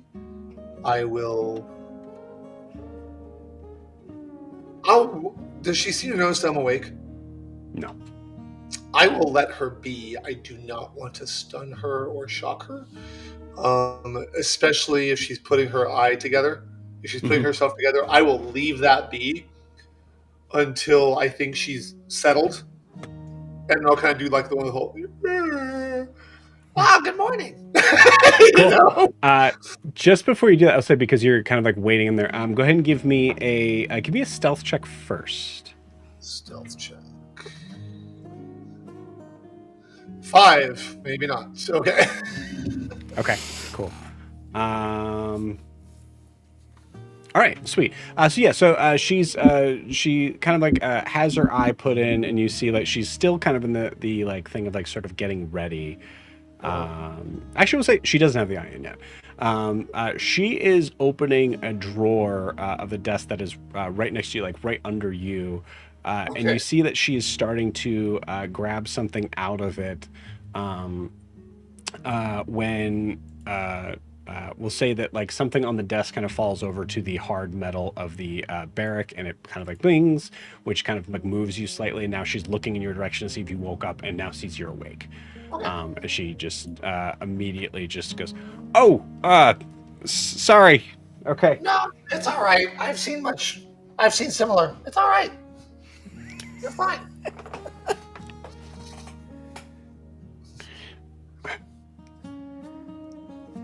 Okay. Yeah. Good morning. And you see her shut the drawer, and is not the drawer that her. It was the drawer that she originally opened, and that was not where she got her stuff for her eye. Interesting. Okay. What fell while she was putting her eye in? Was it her eye? I'd say. No, I would say it's probably like a book that's was kind of just like a little bit off balance, that like hit that hard metal from the wind desk to the first bunk. Sorry to startle you. Hope you slept well. Oh yeah, yeah. As good as I normally do. Did you sleep okay? Thank you for the bed. Down. Yeah, you see, like all of a sudden she kind of like puts 2 to 2 together. Is that how you sleep? It's like your head is just pushed against we don't the lay ceiling. down. We perch. So maybe we could. Because the bird thing. Yeah, I'm sorry, I didn't even think about that. It's okay. I didn't say anything either. I was very tired, so I appreciate I appreciate you giving me the bunk. Yeah. No problem. It was just more of my stuff that was in there. So. I'm sorry. Maybe we can find someplace else, so that way I'm not taking a bunk from your person, and I can. We'll figure that out at night. You're supposed to give me a disguise, right? So I can walk around. Yes. So that's the thing for today.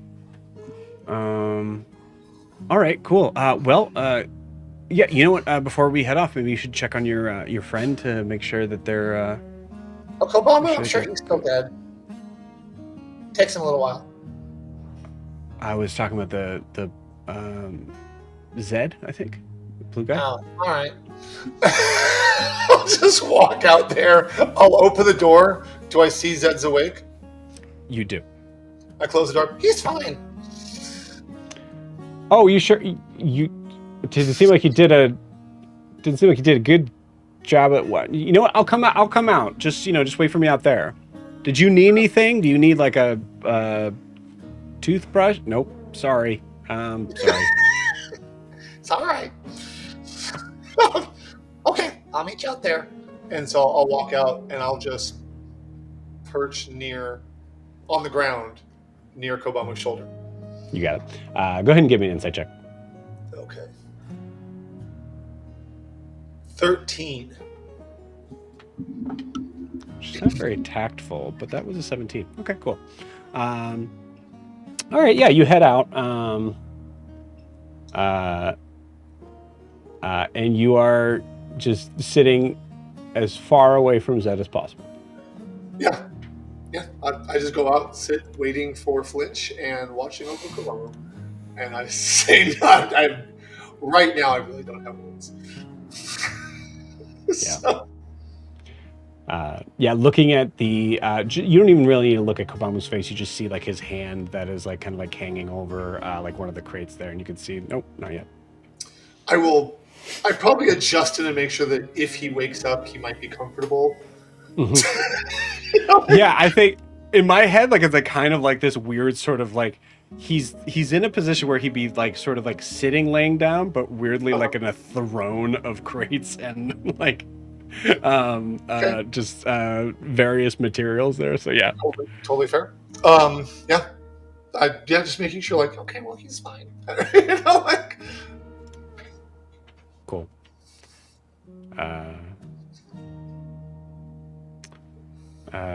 Okay.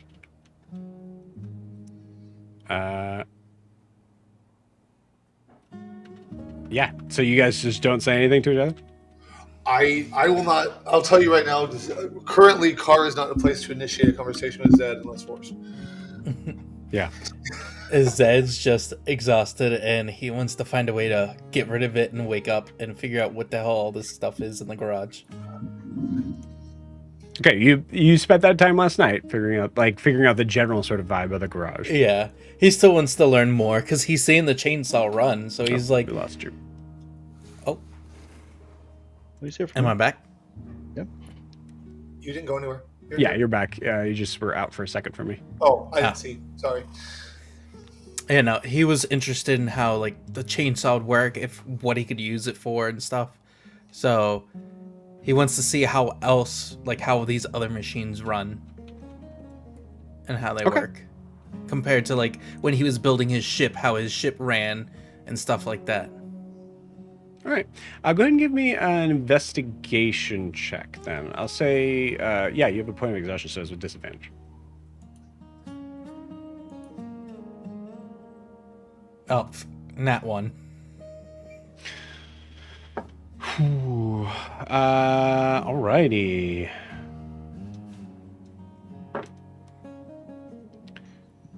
Zed, you see there is what looks to be like a set of gears that are connected into this like kind of somewhat long cylindrical tube that has this big sort of opening on one side of it, where a lot of those gears are kind of facing away from each other, and there's this like singular sort of iron bar in the middle.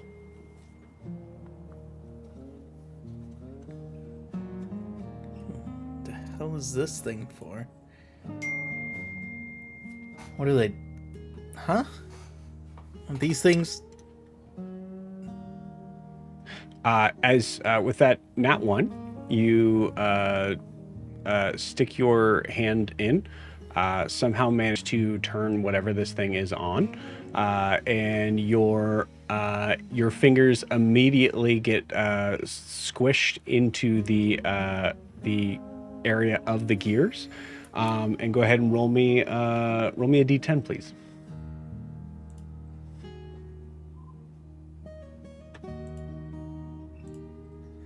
That is 7. 7. Okay, cool. Your ring finger on your right hand is gone. Great. He probably just see him. 7. Yeah, 7. Yeah, ring finger. Yeah, so he probably is just like, he goes to reach in and probably accidentally steps on a pedal to turn it on. And he just starts yelling, it bit me, it bit me. He's just like shaking the whole thing. Finally gets his hand out. Just sees it going. Yeah, I think. What's that? Car watches. Cool.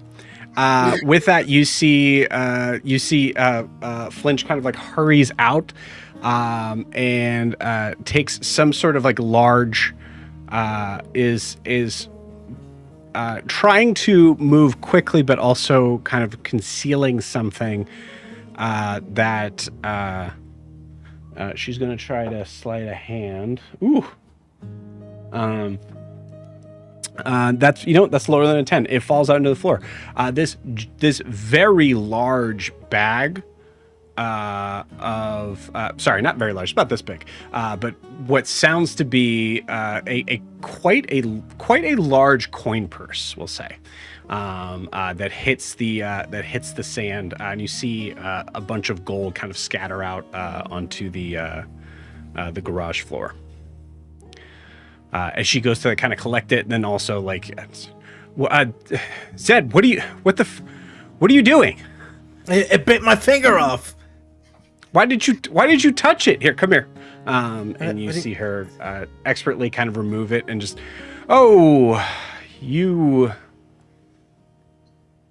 any chance that you came in here with 4 fingers in your right hand? What? No. Okay. No, I had 4 5 fingers in your right hand. Okay, well then let's put it back on.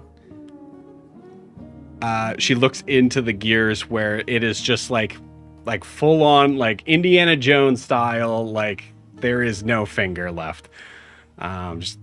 Okay. Well, is this your nail? Your fingernail?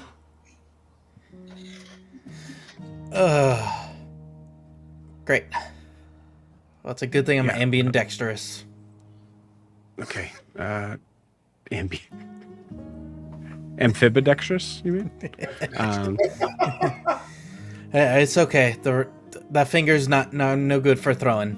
It's fine. It's a dummy finger. Dummy finger. Okay. All right. Well, we should at least probably. You're bleeding all over the ground. We should probably at least just find a way to cauterize it. Hold on one second. And she takes something off the wall that you didn't realize what it was as she opens the garage door, fires, and realizes that it is a gun. And there's, okay, this is gonna hurt. Come here. And it just pushes the barrel, not the barrel, the firing mechanism onto your finger, and you immediately feel it burning.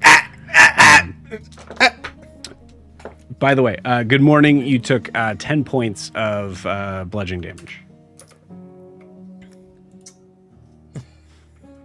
Oh, as well as 3 points of fire damage.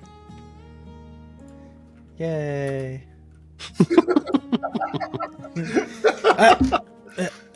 God damn it. I guess that woke me up. What is that thing? I had a friend that had one of those. What is that thing? And why does it hurt? How's it not hurting you? What's a winch? It's a winch. You healed me with a winch? No, I healed you with a rifle. That thing that took your finger is a winch. What do you do with the rifle? That looks like a thing my friend had. What is that? You just see his hands just shake. Yeah, he has. I don't think we're at a spot to really You notice his eyes. Why don't you sit down? Are almost cross-eyed, staring at it in her hands. He's like, "What is that?" Okay, all right. Why don't you sit down? Okay, sit down. Okay, tell me about that thing. Okay, all right. Looks at Carr for like assistance here. It's a rifle. It's used for making things go real far. And know, is like absentmindedly talking. Is looking Yeah, I at know, Carr. like, you know what just happened to his finger? Carr yells that out. Trying to get his attention. Yeah. So imagine if he had the rifle. And he just goes back. Yeah. Does it use things like this? And he goes searching, and he drops it and he picks up like this, and it's one of the shotgun rounds I pulled out of the drawer, out of Yoon's room. No, but can I see that? Yeah. She takes it.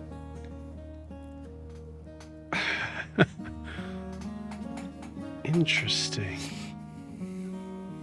How the old guy is that- this? Oh, not old at all. The guy that made our ship made that. He said it something about like he made a different ones or something. I don't know. I didn't pay attention.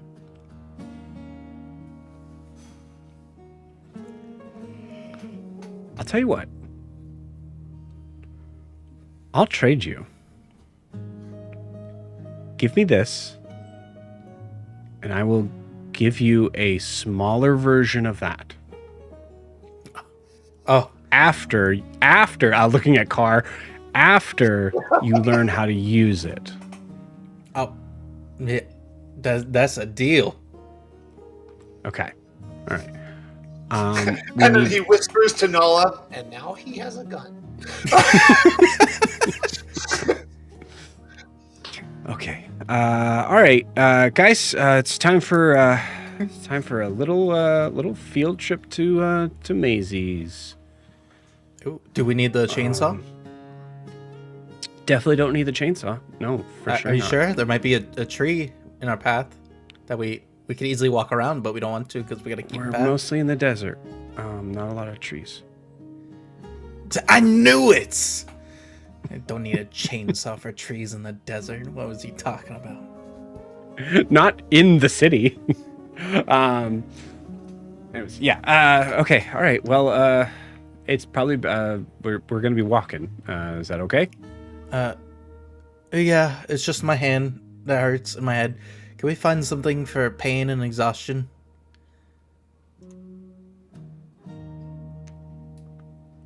Oh God. Roll me a persuasion check. Alright. That is 13. Say it one more time. 13. Yes. That's an 11. Do you really need? I can get you something. It's just it's gonna be from Size Stash. A size stash? I mean, if it helps. Was he a problem or something? Sai, you Yeah. met him last night. Oh. Oh, okay. Steeljaw. Oh, well, I mean, I can leave him some money for it. I can, like, buy it. No, that's not a. Sure. You know what? Actually, this might be. Yeah. I'll be right back. And she leaves to go get something from Sai's room.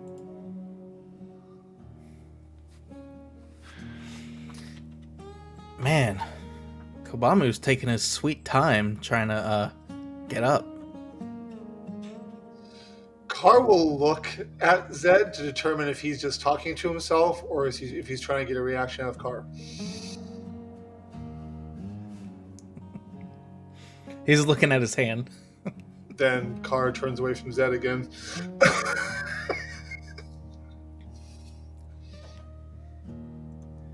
Cool.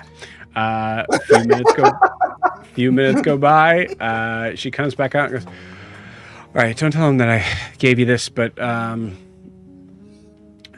need you to eat this. It's a cookie." Oh, I like cookies. They have cookies wherever you're from. Great. All right, put that in your mouth. Just take the whole thing, one bite. Cool. All right. Hey, Drew. roll me a Constitution saving throw with disadvantage, as you've not ingested this substance before. That is an 11. Cool. Great. Zed, important thing. I'm going to forget about this, so feel free to remind me. For the next 3 hours, actually, we'll roll for it. We'll say, let's roll a d4, see how long. 3 hours. You are going to have advantage on all charisma checks and disadvantage on all wisdom and intelligence checks. And we're going to say, for the sake of this is not something that is in D&D, but I don't care. I make up my own rules. We're going to say this stacks with your current condition of exhaustion. All right.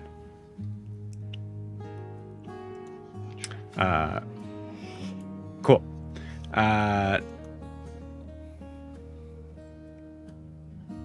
Sweet. All right. Which that's the old. There we go.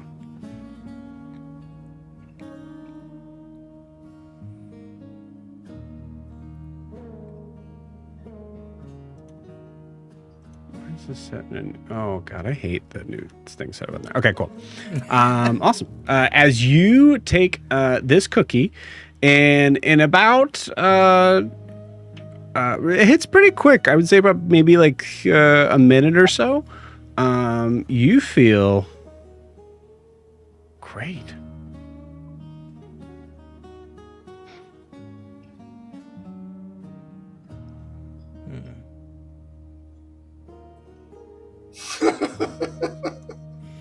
And just hey, Car, don't you want one of these cookie things? They should be it's like breakfast, right? Yeah, breakfast. It's a sort of thing, sort of. I've already had my breakfast. Ah. Oh, okay. Oh. Oh.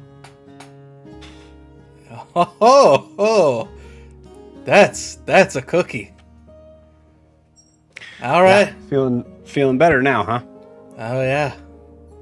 I feel like I get an extra cool. finger. Car wants some of those cookies for the future. I don't know what that means, but I don't okay, either, but that's what I'm feeling. All right, you guys ready to go into a town?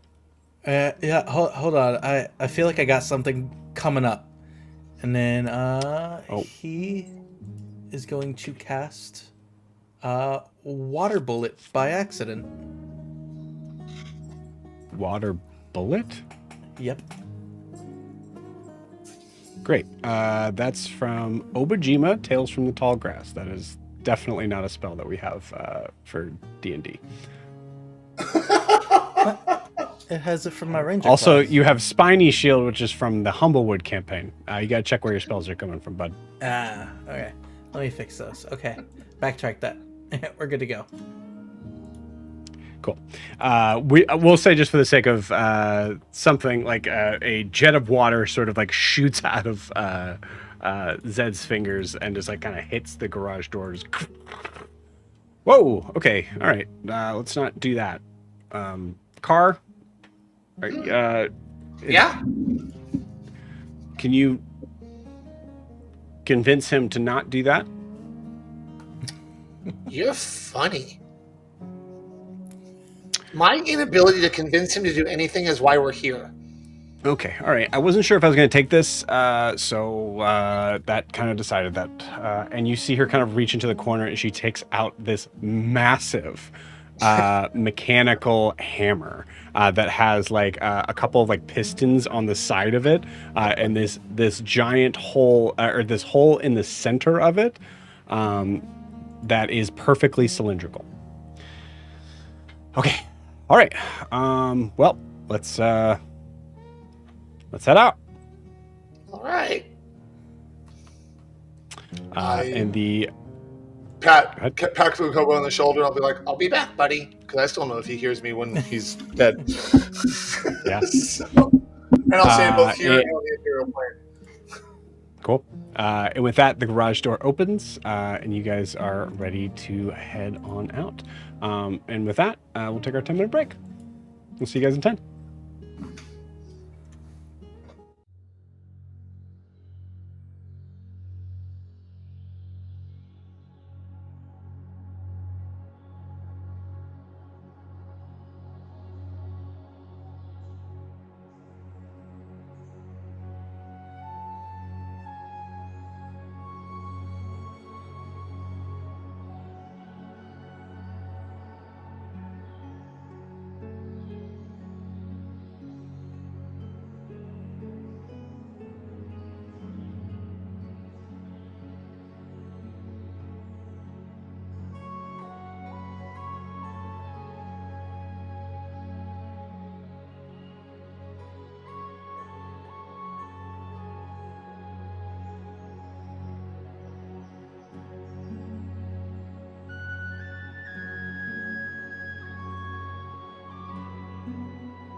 All right. Welcome back.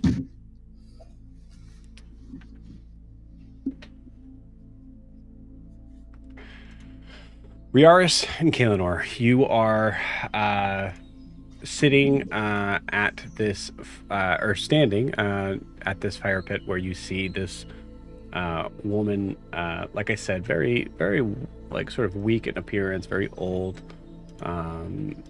black robe, as she is sitting, kind of greeting you all with a sort of smile that seems a little fixed in place, as Alyssa has taken her spot on the opposite side of the fire, just throwing in more of these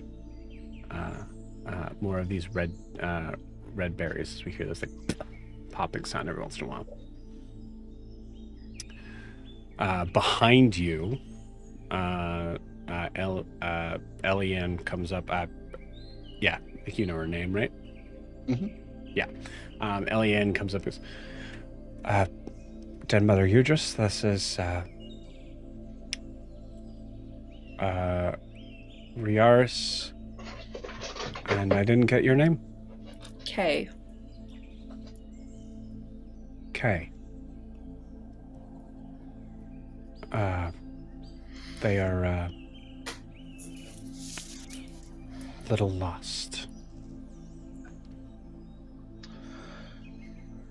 We don't mean to intrude. Thank you for your allowing us to share your campfire.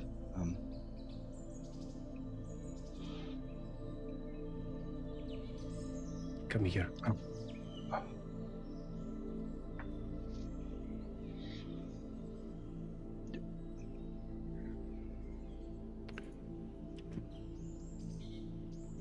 Okay, she keeps staring. I guess we both go. Lot of years behind those eyes, no. More than the face. More than the face shows.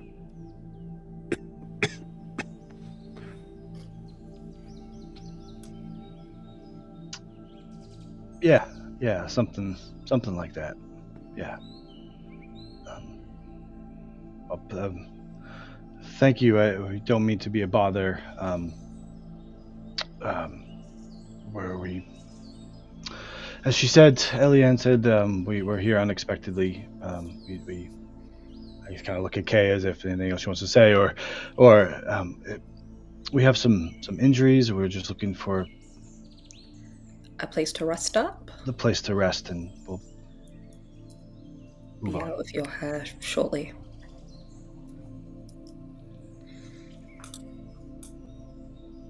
There was a time that I would be very wary of newcomers. But if Eliane says that you're okay, let me see foot. And you see Eliane immediately kind of like walk up to try to kind of head you off. Den Mother, I don't think, maybe you should just let me try to figure this one. Shush, child. I am still Den Mother. Come. I go hobble and sit and give her my ankle. I'll stay with her. I'll follow as support. Riaris, you see, given the interaction that you had from Eliane, this like very like sort of hardened face, it is now completely gone and replaced with a look of sincere concern over Den Mother Udris giving forth any effort involving this at all. Okay. Oh. My. You did this here? I did when we turned up. You turned up. You turned up. They turned up.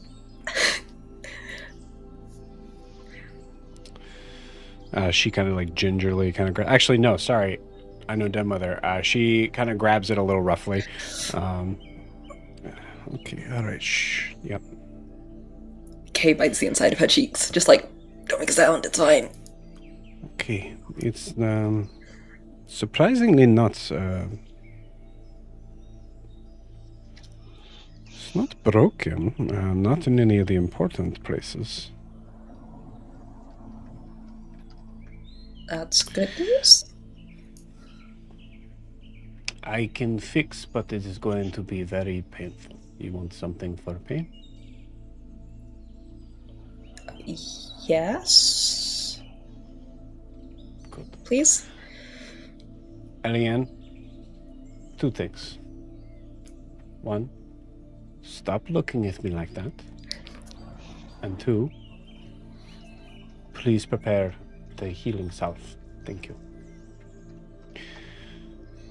This will take a few minutes. In the meantime,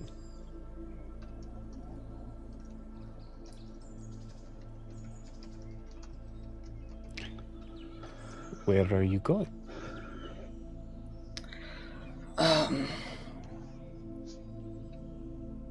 Home, hopefully? Back to our ship, at least. I look at Riaris at that. Yeah? Ship. Where is home?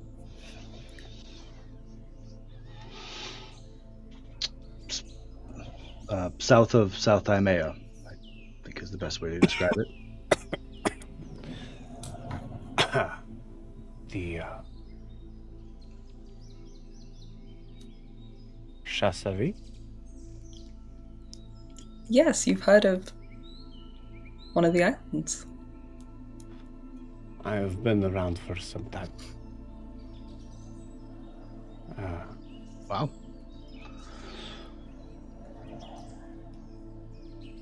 Yes, that's where we came from. Yeah. It has been a very long time since I could tell you must be from I'm gonna have a roll for this. Ooh, 18 on the die. What the fuck? Yes. I am. Then Mother Udra still has it, not totally useless.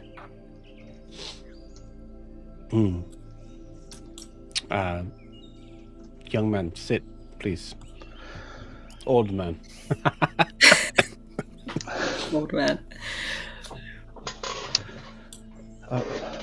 Yes, of course. Can I get anything or be helpful at all? Well, you're one of those. I was raised to always be a good guest at someone else's campfire, so just... We'll eventually need many more sticks for fire. You can help out after. But your company and conversation is enough for now. You, not from the Isles. No, not from the Isles. Mm-mm. No, I'm from a range of mountains. Not these ones. These are different, but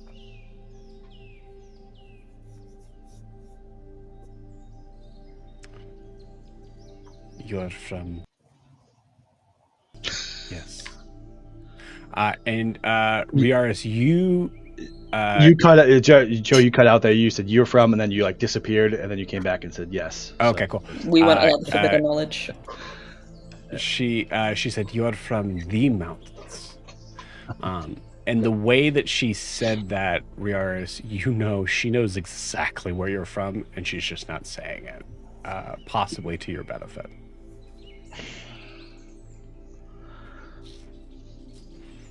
Yes. That's what we like to think of them, at least.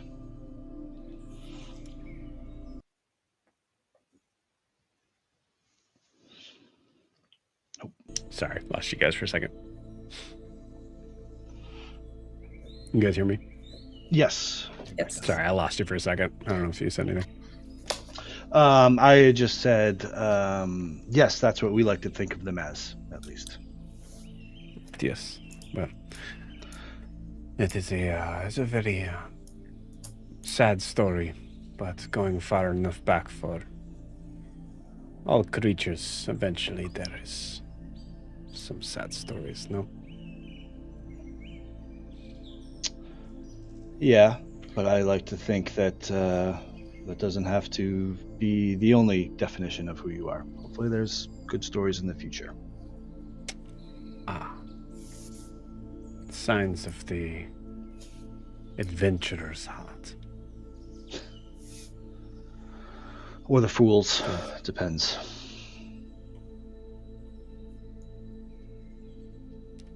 There is no fool that tries.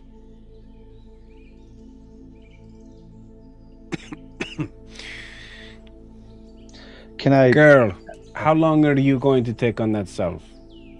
You just hear Elliot say, I'm working on it. I am still green at this. Den Mother, I don't mean to pry, but what... Can I ask what happened here?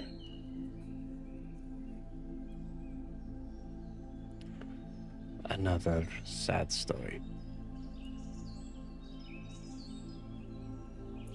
Before your time, and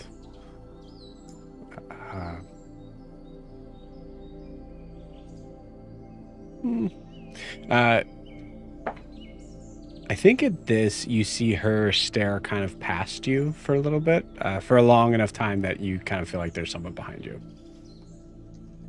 You can look back if you want.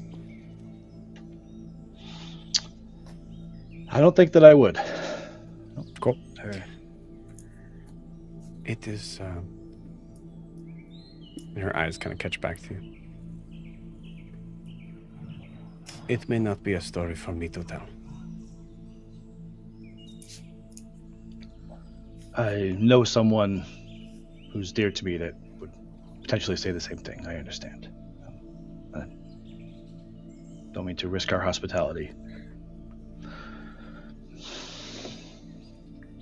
Is it just the three of you then?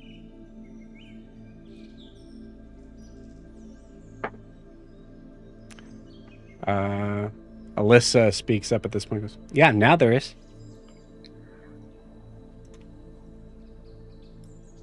I mean, they left again, so.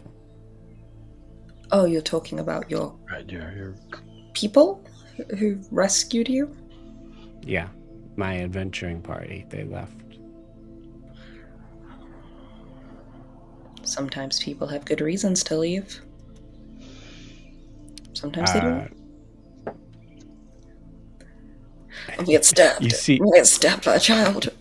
You see Alyssa stares kind of like this, stares daggers at you.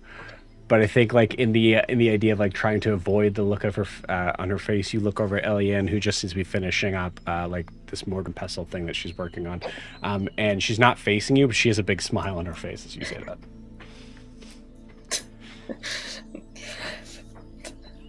Whiplash. Okay. Yeah. Adim knows. Adim, where are you? Okay. It is ready. So I need to put this on the wound. Okay. And you see just Den Mother just looking, just yes, you got this. Just like we practiced. Right. Yeah. Then looks at kind of catches your eye for a second and then realizes the heated conversation that happened not 2 minutes ago, and now this person is having to fix my foot. Yep. Yeah. Yeah. There's a little tiny smirk on Kay's, like tugging at the corner of her mouth, and she's just like, "You can't fuck it up any more than I already have." That's a nat 1. She takes your challenge leg accepted. And takes her leg and swings it over to her side. No mechanical damage to you, but it is very painful. Okay. I mean, bedside banner needs a little work, but I don't mind. She takes some of the leaves and starts to kind of like put extremely cold hands on your ankle. As she wraps the leaves around your ankle with this sort of strange kind of sticky substance on it. It also smells really bad. I think, yeah, just Reminds me let's of it Ogre. happen. Crying internally. You okay? You good? Squeezing pretty hard. I Yeah, think the worst is over. She's got a tough grip.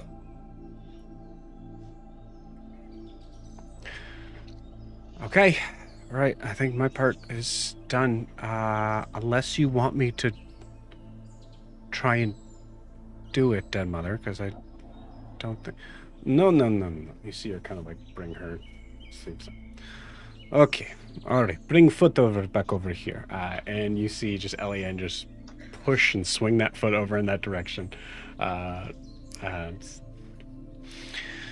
Okay.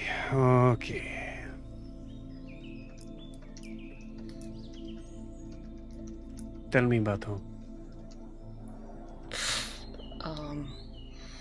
It's beautiful.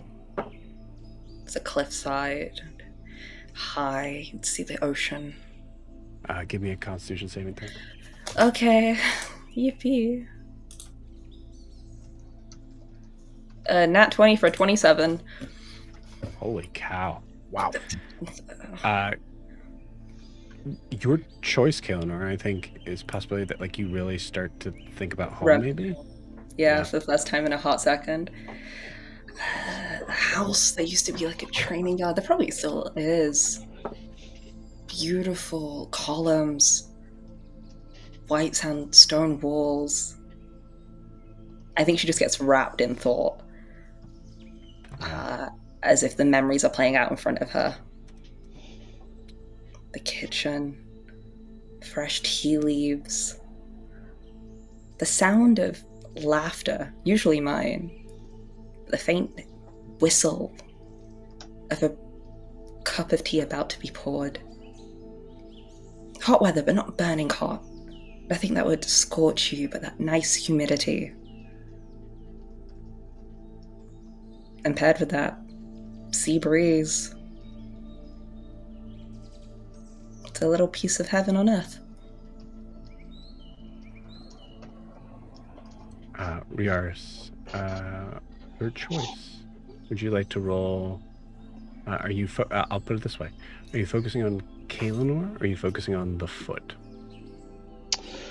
I think I am entirely focused on Kaelinor. I never heard her talk this way at all about her home, and there's a different angle. I think he is just looking right at her.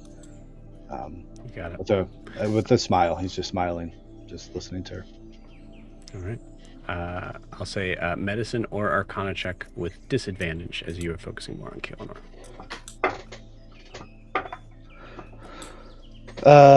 Medicine disadvantage. That'll be a 13. 13. 13 is enough to know that any sort of magic that was expunged here didn't seem to need to have the typical sort of components of like verbal and somatic. Could have been also maybe just not magic, like maybe the magic was in the south and for some reason Demla, you was able to make it work in the exact right spot. With a 13, like there's even like a judgment of like maybe the end of this is to say like you're gonna need to not walk on this for a day or so. Like it just kind of seems like it wouldn't be something that would be like necessarily a quick heal, given the little amount of effort that seemed to have been used on it.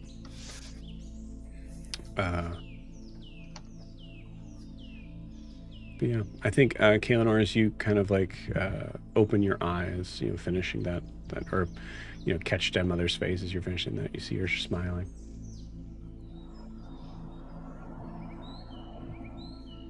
That sounds very lovely.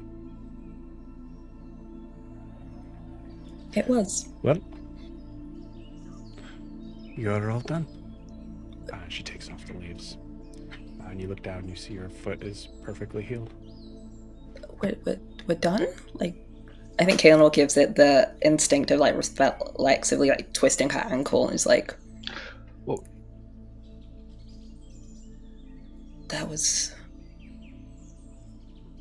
very quick. Thank you. Thank you.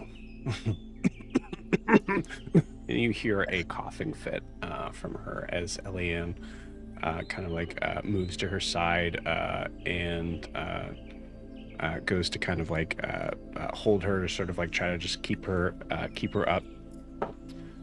And the coughing fit does not go away as she continues, and Eliane eventually just goes, "Okay, I'm not dealing with that. Just stay right there." And you see her pick up Dead Mother Yudris and bring her into the cave. Alyssa's just staring into the flames. I think Kaelin's eyes just follow them as that thought of whatever Dead Mother did. Like the cost of magic, essentially, of like her healing me, has it messed with her? Kaelin feels a little bit guilty about that. But it fleetingly goes for a moment as she, I think, catches Alyssa just staring into the fire and remembers the heat.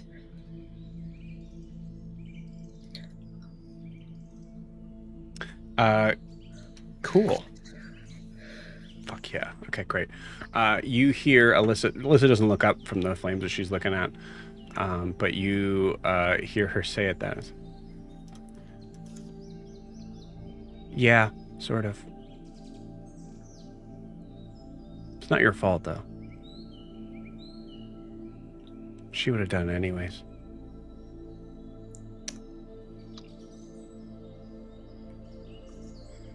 What? Yeah, but it's not wrong to feel guilty about it. Did you peek into my mind?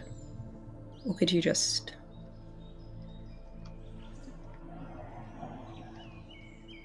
Wanted to see if I could do it without looking at you.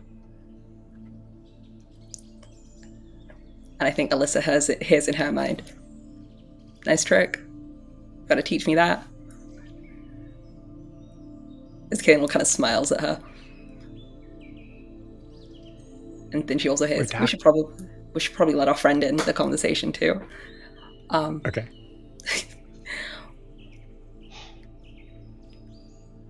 I think there's just a little mystery between them. What? Nothing. Oh, you don't want to? You just having one of these conversations again? Just it's all right. I get it's fine. I don't know what you're talking about.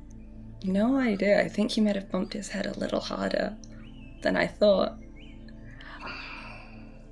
Yeah, I think you bumped your head. Must have. Wild. No, Alyssa peeked into my brain a little bit and did what I usually do. And did it without looking at me, which is very, very clever. I was just wondering if Dead Mother healing me caused the coughing fit.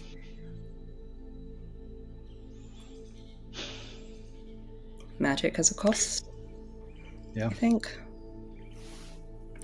For what it's worth, she's been getting worse. Like quickly, or over a long period of time, or? Seems like every day it's been getting kind of worse. Ever since Prisha took the staff from her. Prisha? Who's... Why would she do that?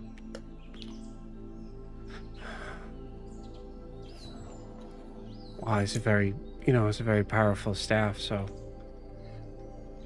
when she was leaving with my party, she took it. Did she steal it, or did their mother give it to her?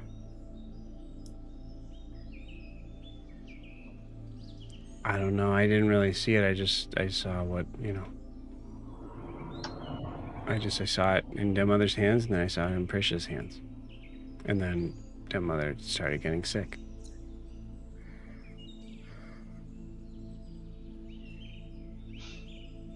I'm sorry. That's where I've come from.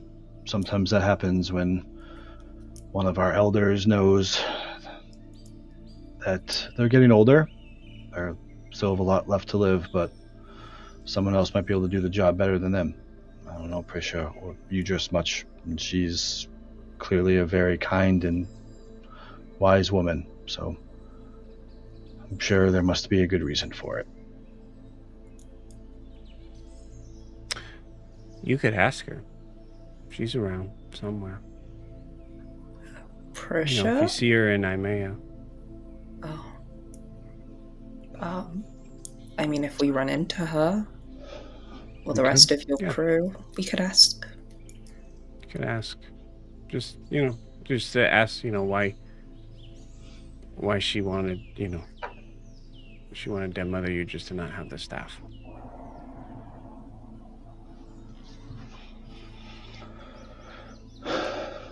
What does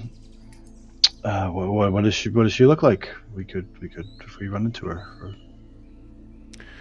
You know where they were going? She's like a goat person. I was looking at Kayla and I like that. What? Oh, okay. A goat person. Like a. She got like goat legs. Oh, okay. And goat, like a human body. Yeah. A human body, or. I mean, I guess like the top half's humanish. Humanish. Mm-hmm. Okay, we'll look out for half goat person. To see if she reveals this information. She does not. Okay. She usually like kind of she wears this like skull on her head, on her skull. I guess. Oh, like a skull helmet kind of thing. Yeah. Okay. Yeah. She probably killed it. And she wears it as decoration? Yeah, I mean, maybe she likes, makes sense. Why does it make sense? She seems to it seems like there's things that she takes and then from people that are dead or going to die.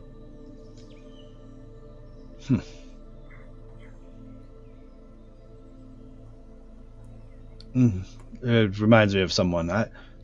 Just because she does that doesn't mean she killed them or she purposely hurt them. Sometimes there are caretakers that help people find their path. Yeah, guiding souls from one place to another. Like a friend of ours. Path. That's right. Yeah, that reminds me. That was actually the whole reason why she lost the rod, I think, was because she was supposed to be following the path, and then Mother you just said to stay on the path, and she didn't. So and then she disappeared for a while because she didn't do what Mother said. Maybe she's and now back Mother's on dying. You seem to harbor a lot of resentment, if that is the right word, towards Prisha. I'm gonna die. Okay. No, that's fine. Actually, Kaelina, roll me I'll say Insight or Arcana. Let's go I want to do Arcana actually, even though Insight's better.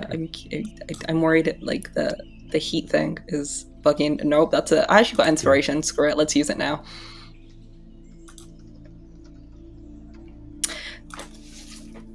It's a 6 and a 2. Okay. For the record, I think Kaelinor said it, but Riaris, you could also probably roll. I think too. I'm sorry. What am I rolling? This would be Insight or Arcana. Arcana, 14. Okay. Oh, wow. I'm going to tell you, on the die, I rolled a nat 1 to allow this roll to happen. And then a 3 contesting it.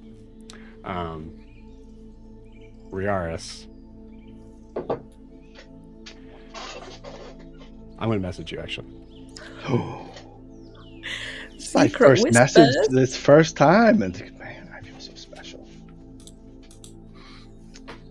You get commanded by Alyssa to kill me. What?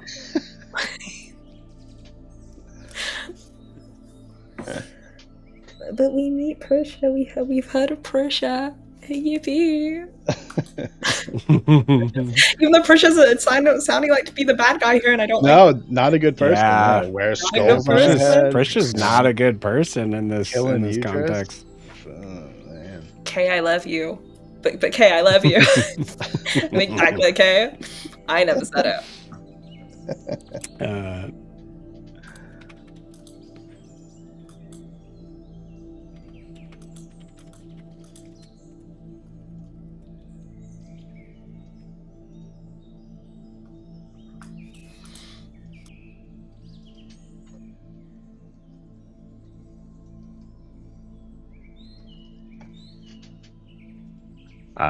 At this time, as this is happening, I think Alyssa's eyes are kind of like locked on Kaelinor's as she had said those last words.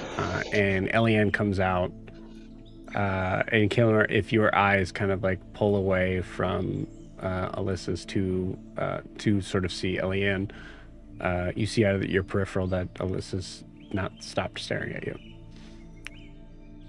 I think the eyes flicker to see Eliane, but can see Alyssa and goes back to straight staring at her. Not in like a malicious way, just like a deadpan, like, you can talk more if you like, but also not pressing for answers. That's interesting. Riaris, with what I gave you, is there any reaction that we would notice? I think Riaris has tried to be not quite cagey, but has not tried to be staring at Alyssa this whole time, and has kind of been just looking at the fire, looking back and forth. And I think when he kind of feels that and feels a little bit of a shift, he will just kind of look more directly at Alyssa, and to see if there's any. I think he'd be looking for like changes of body motion, body movements, or any sort of change in that. Okay, cool. We'll say with that roll, that's where you're starting that, but I'll keep that in mind. At this moment, but that means that Riaris and Kaelinor are both sort of staring at Alyssa as Eliane comes out. Eliane looks at Alyssa. Looks at you guys. Alyssa's eyes kind of snap up to hers.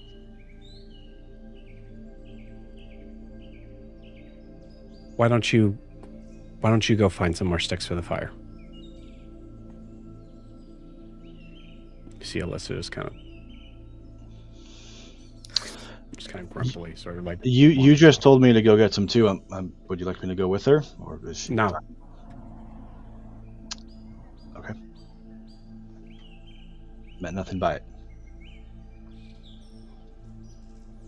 Go. Is Den Mother okay?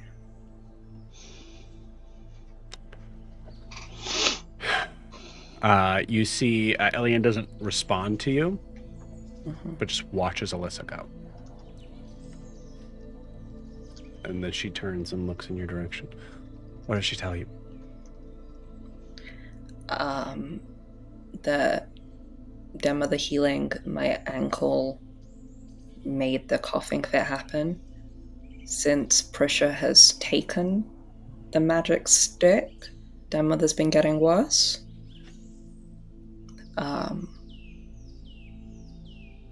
And that Prisha is a half goat, half human person. Okay. Did I miss anything? Don't. Go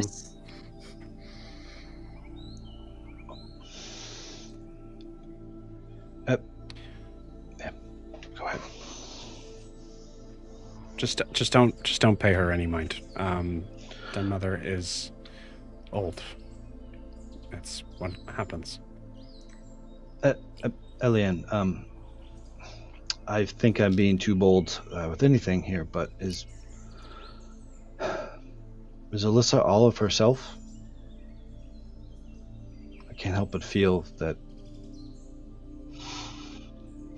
there's more than just one soul in her body. I point towards my earring, and I know what that feels like.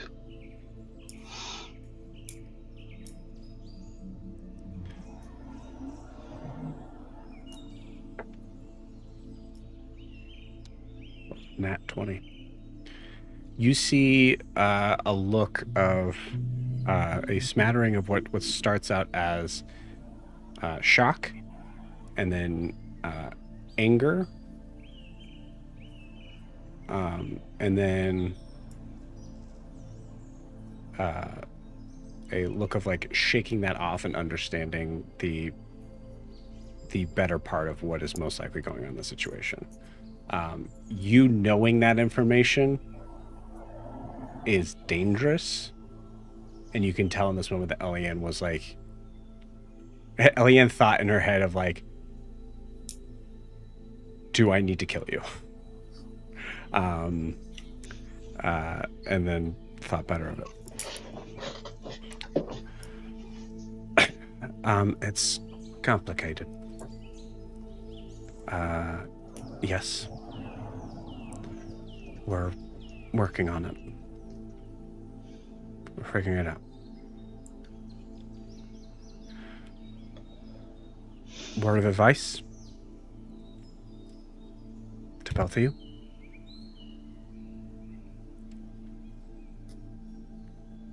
Don't let it in your head.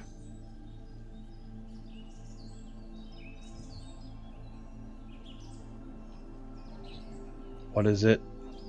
Who is it? What is that?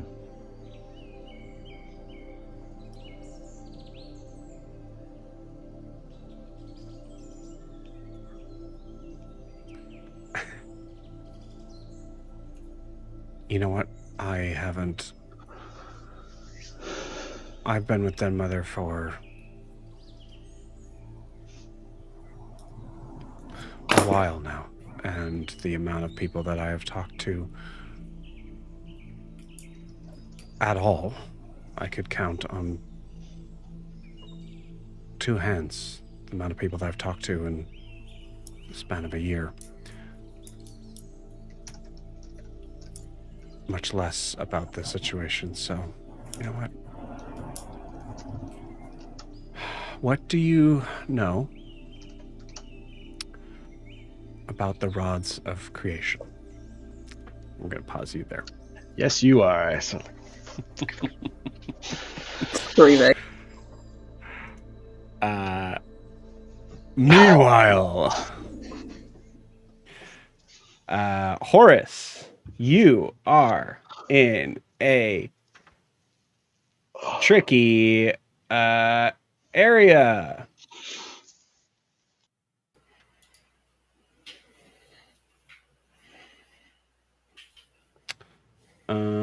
Let's do. We'll do this one.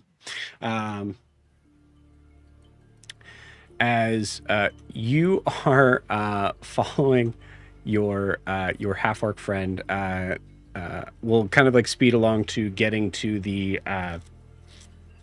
jailhouse. You see the guards very curtly address what the heck's his name? Snaglak. Yeah. Curtly addresses Snaglak and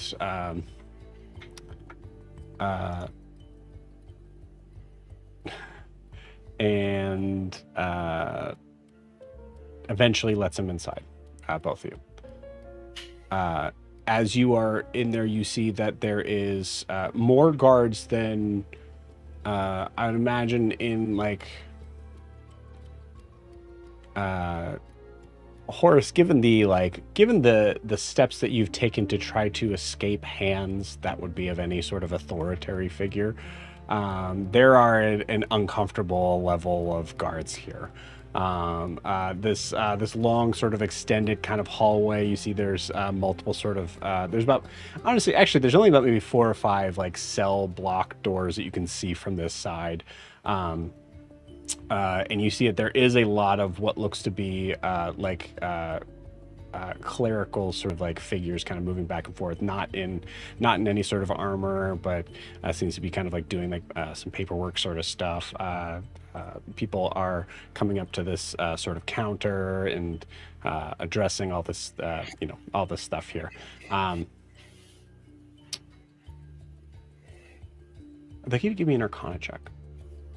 All right.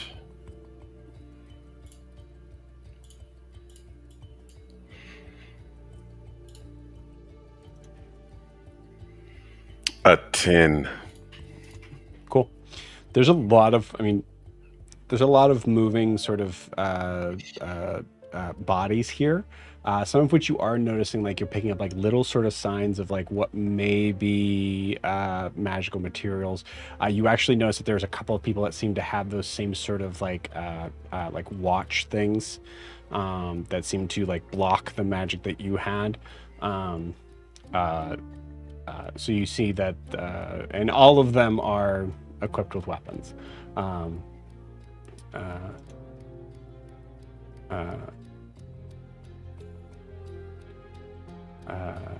Cool. All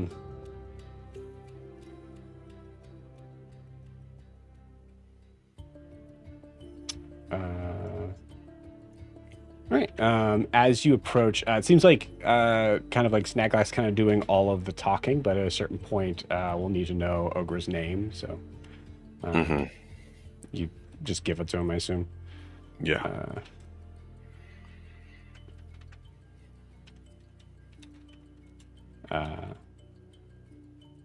Okay.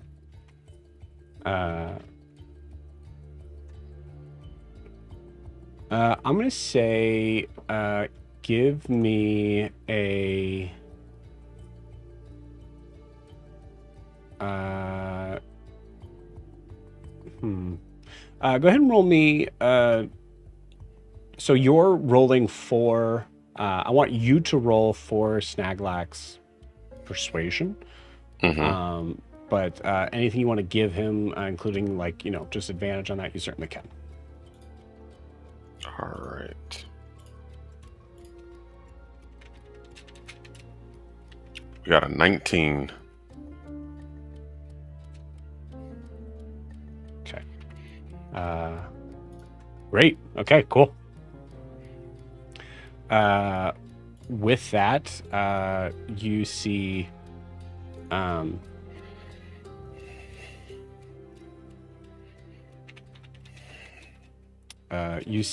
that the figure that is like they're kind of doing the paperwork sort of thing talks about mentioning of magic, and the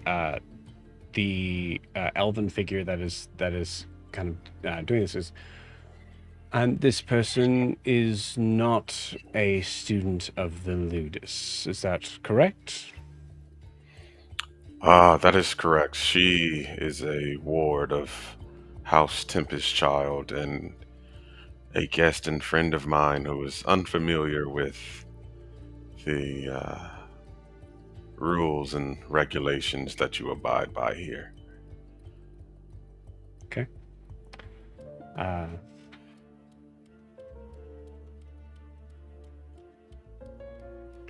You putting any spice on this magically? Magically, no. Okay, cool.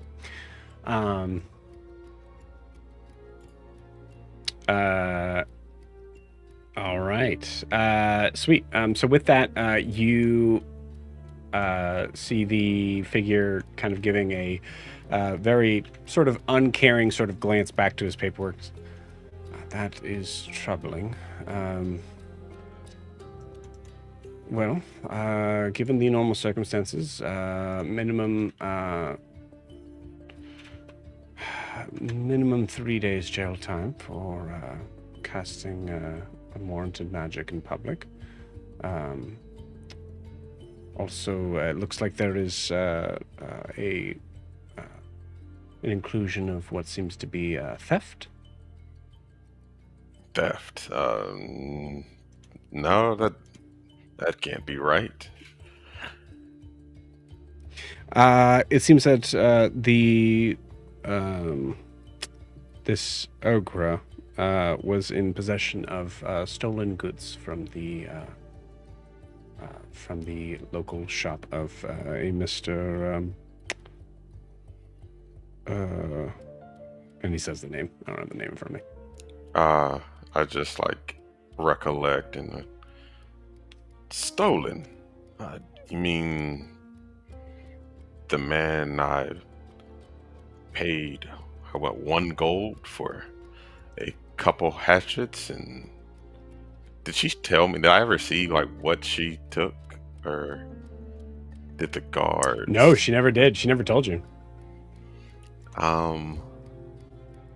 So I say I paid him 1 gold for the 2 hatchets and whatever trinkets she desired, as a sort of treat for her accompanying me all this way. All right. Horace, go ahead and roll me a deception check. Again, I'm going to ask if there's anything magical you want to put on this bad boy. Feel free. No, I don't even have anything that could help me with this. Okay. Oh, a 9. Okay. The 9 is... I see. Well, was the store owner given an understanding of the items that were being purchased by this Miss Ogra?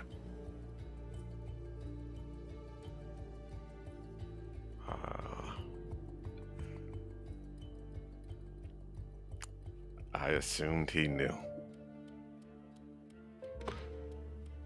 Well, Mr. I'm sorry, what was your name? Horace Tempestchild. Horace Tempestchild. I'm not sure how things work where you call home, but here it is an agreed upon amount for goods exchanged. In that regard, anything that is not noted and then therefore taken from the premises would be considered stolen in most places of most places of Ariskar, as well as anywhere in South Imea, just to keep you informed. This warrant shopkeeper's lining guards his pockets with golds to pursue.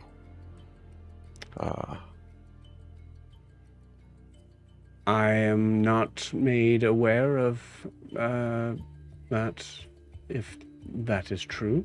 That is an entirely different matter that should be handled at a different time. In this case, it does seem like a crime was committed, and therefore needs to be processed. I see. I'd like to see her before I take my leave, just to make sure she is all right. I'm sure you would. Unfortunately, right now it seems that she is in the middle of, and a door opens from the far end, and you see Ogre come out, kind of looking a little bewildered and confused. You see that her hands and feet are in chains. I just sort of sigh and, yeah. Well, it seems that the process is Brooke done with. Okay, all right. Well, Mr. Tempest Child, it seems that it seems that Coralon is smiling upon you this day. Once Ogre is brought to her cell, you should be able to have. I believe 10 minutes is what is the time is allotted. I thank you for your time. Of course. Horace, give me a perception check. And actually, I would say you're going to go... let's do it with this. You're going to go to Ogre's cell, right? Mm-hmm. Okay, cool. And that is another 9. All right. Magic number. Sweet. So I think as you're like passing by, you see there's other sort of cells that are there, and there are some that are look to be kind of like rougher than others. There's figures that are kind of like holding onto the bars and just kind of like sneering at you. They're like each sort of cell block is about maybe about 15 by 15 or so, and has like 5 or 6 figures in it. One of the cells that you pass, you do notice just has one sort of hooded figure that is sitting on a bench, just kind of staring down, sort of a lighter sort of robe. You do manage to notice that there are kind of pointed ears that are coming out from the cowl of the robe itself, as if there was holes cut out for it. But you kind of quickly pass by that figure as you get to Ogre's cell, and you see Ogre's eyes kind of light up as you arrive. Horace. Ogre, we've got ourselves in quite the pickle, but not to worry. They said it'll be no more than 3 days, and I'll come by and check on you every day until they set you free. So, well, Ogre was given a choice to stay or go. and Ogre's still thinking on it.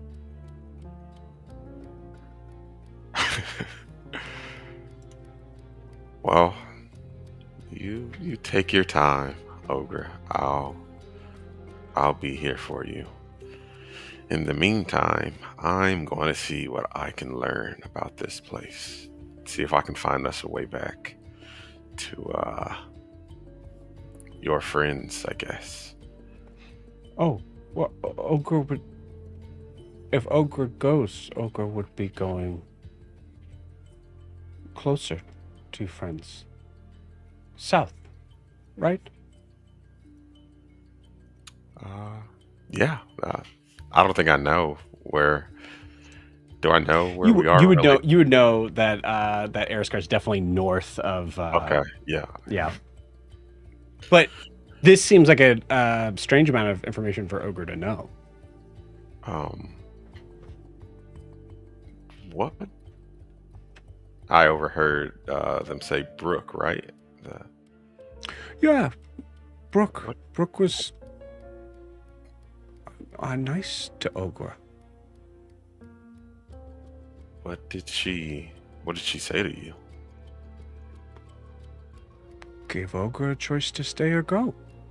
And it didn't cost you anything? She didn't want anything from you?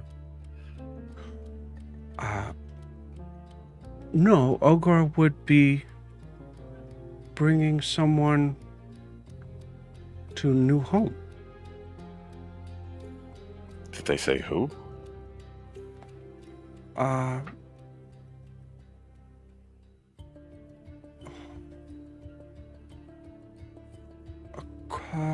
Coralon.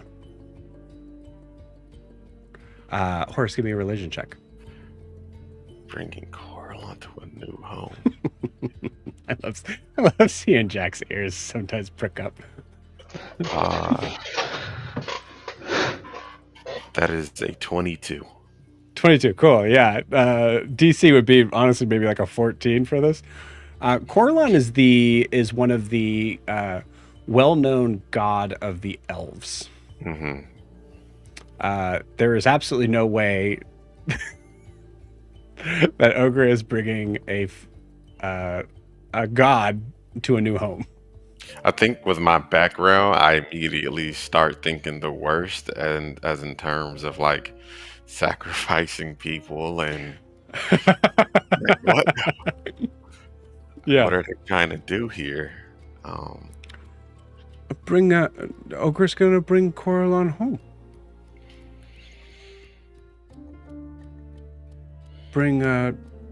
Wait. A Coralon. He's like repeating everything he said, just like at the edge of his seat, like a Coralon. Yeah.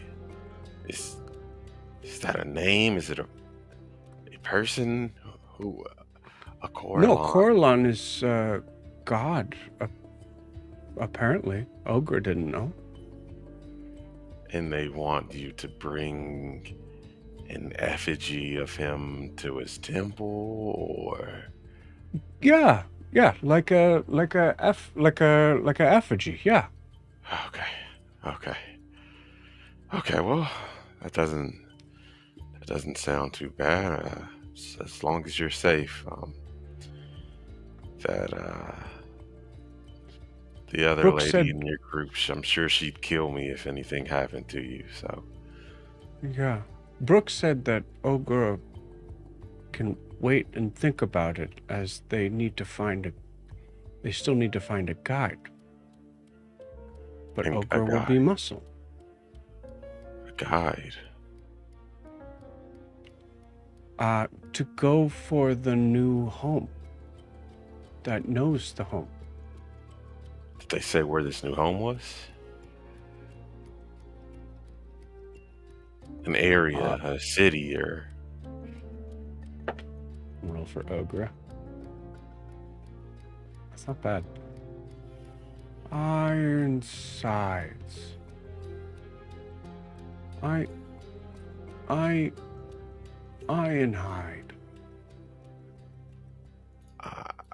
Ironhide, Ironside. Eyes inside.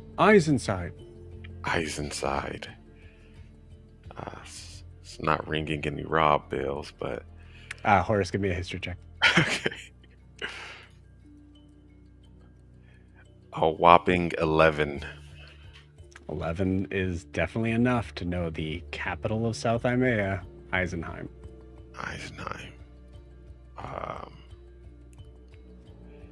Okay. Eisenheim. Yeah. Is this like close enough to where like I could guide her there? No. This is so like Horace is aware of Eriskar truly in the idea of that it was far north. That it like you get the general sort of geographical location. You probably know a lot about the inner workings of the school itself, but like any sort of surrounding area, you would know nothing really about. As much as I know about the Alps or something. Like I know they. Yeah, you know Eisenheim probably specifically because of political sort of like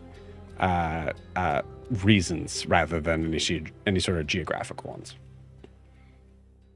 Okay.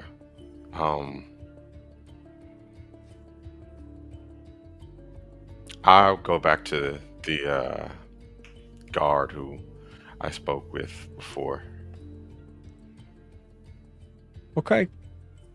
Bye, Horace. I'll be right back, Ogre. Don't worry. Okay. I say Ogre I'd will like be to here. have a word with this Brook.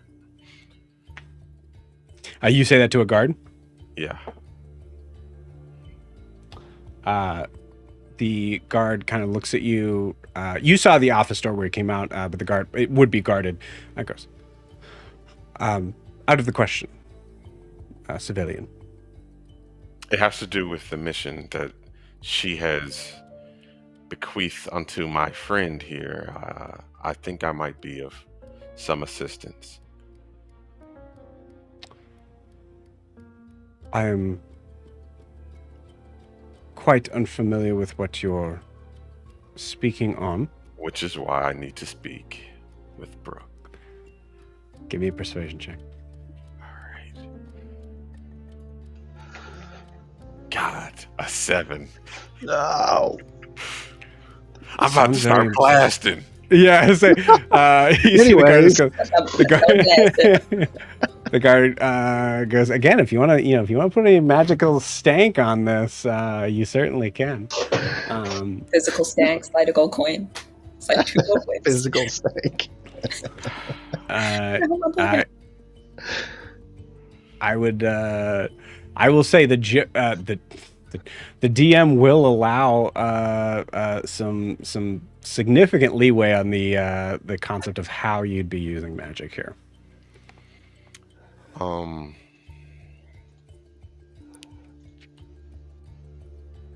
Yeah, I honestly haven't prepared anything. Totally fine. Might be helpful. Yeah. That sounds like that is very important. Well, there's going to be I believe there's a town hall meeting. I believe a week from now. Might be good to bring up any sort of concerns then. I believe your friend is going to have a hearing. If you're wanting to stick around for that, that'll be in 4 or 5 days. Who told me that she might only be there for 3?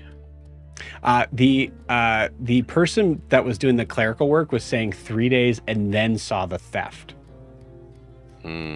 So the 3 days was for the magic. You're not sure how much it was for the theft. For the theft. Okay. I just sort of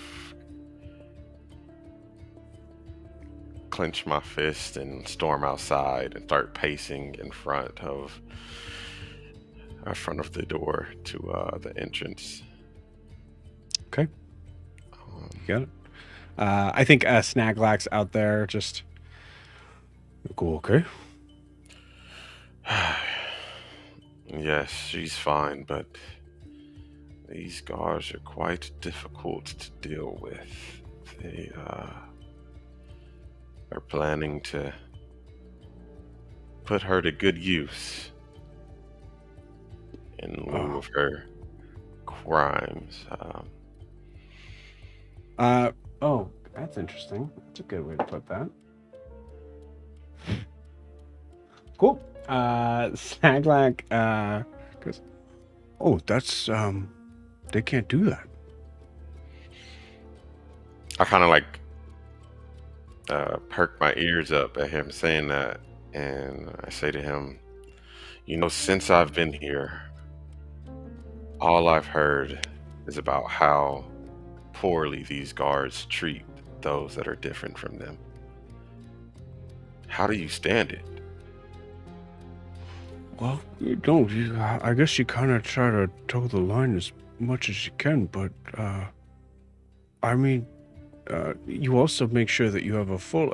If you're coming from any of the orc tribes, there's a lot of rules that they have here that you need to know.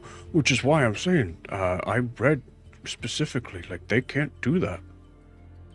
I don't know a lot. I know a lot about clothes, and some about fighting, and a little bit about law.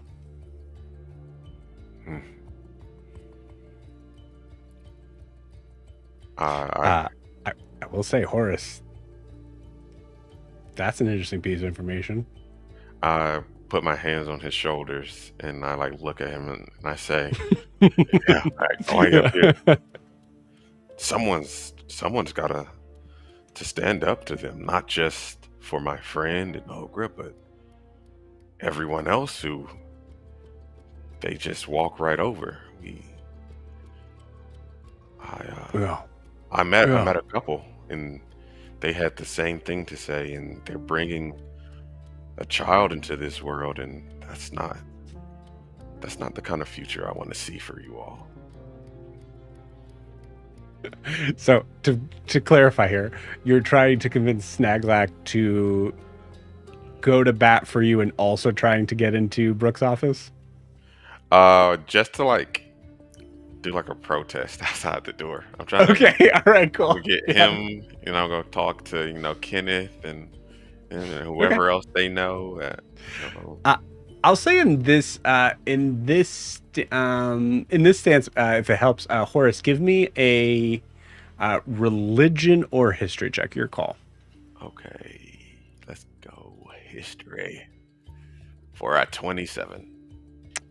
Jesus. Okay, cool. 27. What it sounds like Snaglak is saying is that is illegal. To put orcs or anyone into a specific sort of like work, like to work off their debt instead of having them in jail. Like it's illegal to make them do that. In that context, with a 27, you think there's a good chance if you went back in there and started talking about legalities that would cause a different stir. Okay. I sit there and ponder for a second. Do you have any idea where I could get a copy of the bylaws around here? With the 27, Snaglok has it in a little notepad in his back pocket. A little pamphlet. I know my rights. Yeah. I know my rights. Yep, 100%. Yeah. I walk in with specific spots that are underlined, like full on, like it's very like these are the ones I need to absolutely know. Yeah. I slowly like walk in, mage handing this pamphlet, just like magically flipping the pages and slowly walking towards his desk until I land on the page that mentions what's going on, and I lay the book on his desk and say, I do have a question about the task my friend has been assigned, and sort of just like slide the book in front of him. And you bring this to the person that was doing like the clerical sort of like work stuff, right? Yes. Yeah. So he would have this information. Okay. As you pointed. Yes. I am to understand that you have some questions regarding this. Yes. Law? I do have questions, but I think they'd best be served.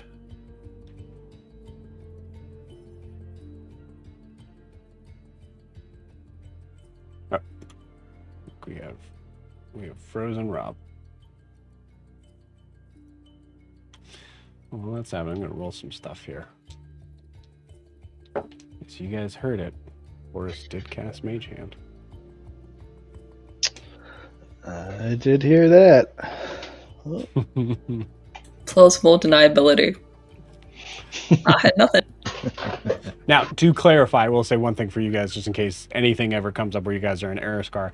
The problem of that was using magic against a guard, not using magic in general. Ariscar is actually very magic pro, which makes them different than South MA.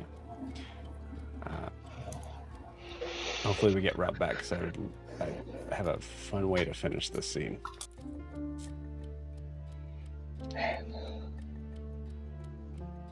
Oh, okay. Yeah, we might not. So his whole Wi-Fi crashed. All right, we'll pause him there and see if we have time at the end for that. Okay. Meanwhile, Car and Zed. As you guys are, let's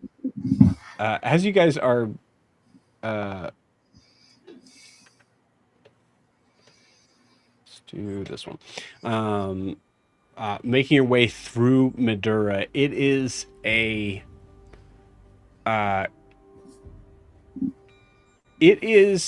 feast of the senses in trying to gain an any sort of concept of the like culture and vibe and structure economically, like all of this stuff. It is an insane amount of intake as you guys are following Flinch through the streets here. You do glean as Flinch is trying to kind of guide you guys along a little bit, a general sort of knowledge of the city. How much is entirely dependent upon what I'm going to say is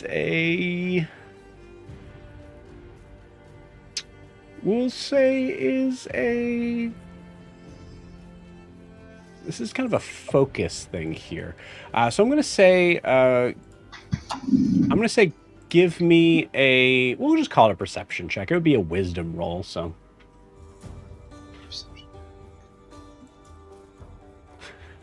And that means I have disadvantage on that, right? You definitely do. You have double disadvantage, sir. Well, 22. No, there's no way. You rolled 3 times? Oh, 3 times. Wait, you actually gave him double disadvantage? I got a 25. Yeah, no. This is what's happening. And then a 13. Okay, so 13. Mm-hmm. Okay, cool. Can I ask you about, so it's disadvantage on ability checks, but -2 to D20 tests, so is it -2 and a disadvantage? Or just a disadvantage? The -2 is 2024. We're still in 2014 rules. So I'm looking at Legacy. Trust me, it's okay. It's, no, I believe you. I just want to do the right thing. So just perception. No, you're good. Yep. Yeah, how they have it on D&D Beyond, I'm not a fan of. Okay, so disadvantage would be 15. 15. Okay, cool. So as you guys are listening, like, again, it is just an insane sort of intake of knowledge. But what you do glean from what you're seeing, as well as what Flinch is trying to explain as you're moving through the city, as you guys start on in the area that is considered to be kind of the poorest sort of space of Madura, and as you're working your way in, it seems to get richer and richer. So on the spans of the outside here, we have the districts of Madura, which is the Umber's Edge, which is where you're coming from. So that's where the Grit Rip racing is. It is technically like the poorest area, but it is also almost out of its like it's so outskirts of the city that in some ways, because of the amount of like people that would be kind of coming in and out, there's a little bit of like a interest sort of level there. So they're crazy poor, but they also have a lot of like random junk and trash that helps to make some interesting sort of things. Further in, there is the Rust Belt, which is basically the forgotten sort of quarter. As you hear Flinch explaining this, I think, Car, you notice that there's a little bit of like weight behind her words as she explains this whole area was once a booming space of industry for Madura. But now is just a bunch of closed down factories, abandoned tenements that are all just legitimately just rotting under their own weight. mostly like big sort of like, giant sort of shipping containers that are still kind of like on the curves of the streets that are kind of like somewhat sort of tipped over to the side, having some rust inside of them. These huge sort of what's the name for them? A lot of circular, like kind of like tank style structures on top of and the side of buildings that all are very, very, very derelict. They're fully ruins. As you go further in, we get to the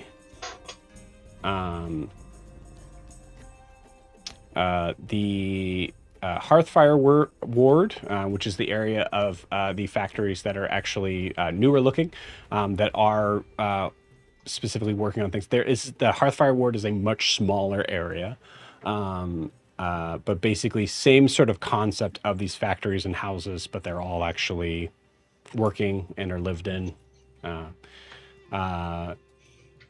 And along that, there is what looks to be a rail depot that separates the Hearthfire Ward from the next sort of area, which is the Gilded Landing.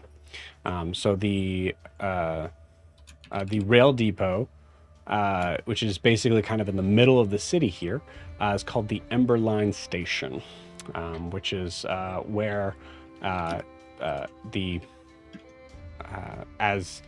as it being explained, and something that I think Zed and Carr would have to kind of have explained a couple of times, is where the brass light comes in and out, the massive train system. And then further on, like I said, is the Gilded Landing, which is the kind of like sort of richer, sort of touristy kind of area. So kind of like think Dan, I'm thinking like Faneuil Hall sort of like type of look. Cool. Yep. So yeah, a lot of like kind of like shops and things like that, but still like kind of giant brick buildings, a lot of like government sort of style stuff. And then lastly, and this is right kind of the in-between sort of point of where you are and where we're going to go into, which is a shop that's called Maisie's, is facing basically kind of like on the sort of opposite side of the street, is a next section that is called Copper Row, which is the financial core of Madura. This is where the Madura Bank and Trust is, where the guild halls are, and then there is a place that is further beyond in that, but I don't think there would be any reason that Flinch would mention it. So as you're kind of getting this whirlwind of information, you're now standing in front of a clothing store that has in very like elaborate sort of silver cursive letters the name Maisie's. As you see, there are a number of what looks to be like Southern Belle style dresses in the windows, as well as some like very refined sort of like tuxedo. So it looks like a very like high-end clothing tailor shop. May I ask 2 questions as we're walking to get some information? No. Yes. Please. No. Okay. No, never mind. No, question number 1 is, as I'm walking, does there seem to be any sort of, I guess, aerial life? Like, I imagine guards on higher places, but are they always looking down? Good question. So a couple sort of things. I'm going to say with this car, give me a... you know what? We'll count that as the number you got. What was the number that Carr got for his perception? Yeah, perception. 15. 15. Okay, cool. You noticed a smattering of figures that all seem to have.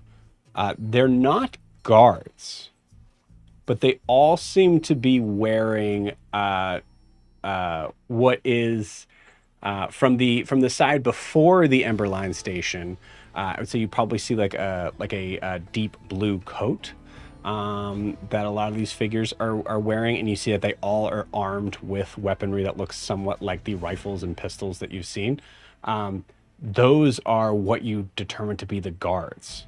Okay. However, as you pass the Emberline station, you see none of those specific figures. Okay. So, not your original question. Aerial sort of movement. No. Yeah.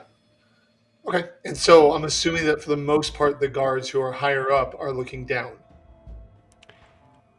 You don't see any that are up on top of buildings. Oh, okay. But so that people are generally not looking up. Correct. So a black winged creature flying through the night might not be noticed. Might not be noticed, yes. Okay. And second question, can I ask Fang to do me a favor? Probably we'll put a roll on this, but what is the favor? I want him to do a quick run and get back to me when he can through the Rust Belt and let me know if there are areas that are being inhabited by those who are without homes and gangs. You mean on the material plane? Yeah, just if he sees people living there. If he sees spirits as well, that'd be nice. But that's the area that most interests Carr. Cool. The one that's dead. You got it. Give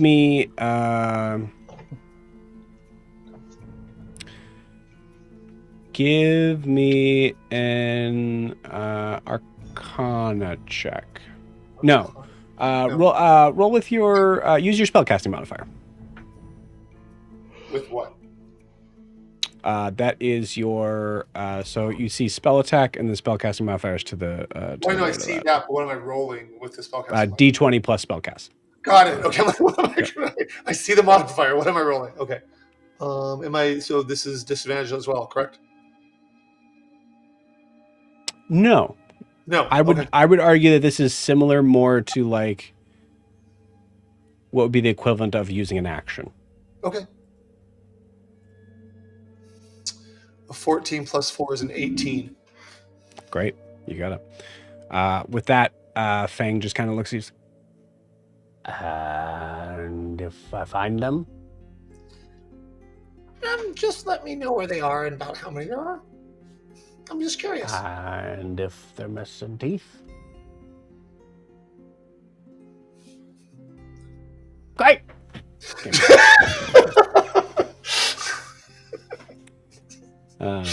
Gotta use the tools I got right now. And that is how the Tooth Fairy is born in Madura, ladies and gentlemen. In a very different version. Yes. Woke up, my teeth were gone. Very, very different flavor. A very fearful Tooth Fairy in Madura. If there's anybody that would, become a spirit and then all of a sudden just become a poltergeist, I think it would be Fang. Oh yeah. He's probably the one throwing things around when I get angry. Yeah, absolutely. Yeah. Okay, so I'm ready for Maisie's now. Those are the couple things I just wanted to look at while we're walking. Cool. Thank you. You got it. What about Zed? He's just taken in by all the information and just looking around. And, he's just looking. Okay. Anything Zed is trying to glean or understand about the city that he's getting the information in? Well, he's a little interested when he said race, like for Umber's Edge, talking about racing. He doesn't know like what he means by racing in the desert, like just people running and stuff like that. And then he's also thinking about getting a gun. Okay, cool. So you see a couple of the figures that do seem to be carrying guns.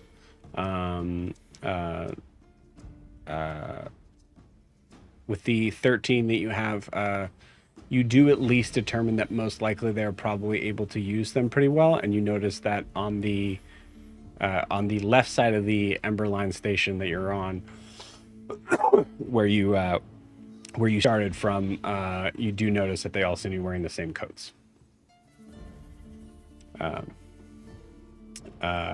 Sweet. So I think with the idea of like the racing thing, I think if you asked at all, Flinch would just easily say like, the grit whips, the vehicles.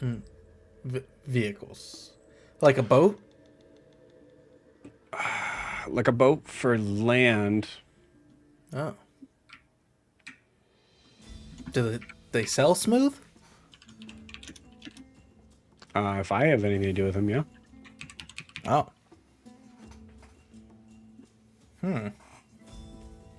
Sailing on sand. You'd think it would get stuck. Anyways, we're here.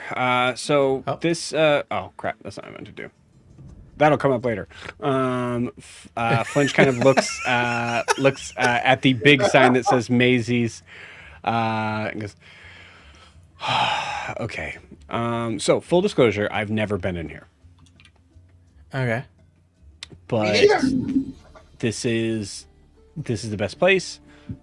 I have a understanding with a mutual friend of mine that we would be treated fairly and that she's pretty good. So Great. That's I good trust enough you. for me. Wow, that's a 19 for the intimidation check. Flinch would have been given everyone who would be double taking in your direction. Nice. So no problems whatsoever. I forgot to roll that, but yeah, Flinch has not put the hammer down at all. Cool. And actually, notably something, passing by a car, what you would determine to be most likely like the guards of Madura, they kept a sharp eye on Flinch with that giant mechanical looking weapon. But they allowed her to pass. They did not stop her or anything like that. So the assumption would be not because of any sort of what's the word? Not flack, but not because of any station that Flinch has. You kind of gather that Flinch has none here. Flinch gets more nervous as you guys continue to go in. Okay. But it's just the general guard sort of look idea, at like Zed or weapons are okay here. Okay. Did Zed or I get any looks from the guards? I mean, I realize the intimidation. We got looks. Okay. Absolutely. But no one stopped us. But now it stops, yeah. Okay. All right. Cool. Sweet. Okay. With that, you walk in to Maisie's.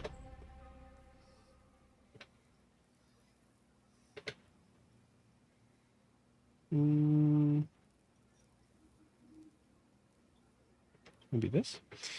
Let's spend a little bit on this one. Nope. Yeah, not that one. My bad. We'll just switch it back to this one. It's fine. Cool. So you walk in. You see this figure who greets you almost immediately, and you see that she is very well dressed, very sort of beautiful skin, hair up in a very sort of elaborate kind of bun. A dress that is just a little bit nicer than what's in the window. As she comes, looks in your direction. Goes, well, hello there. Hello. Hello.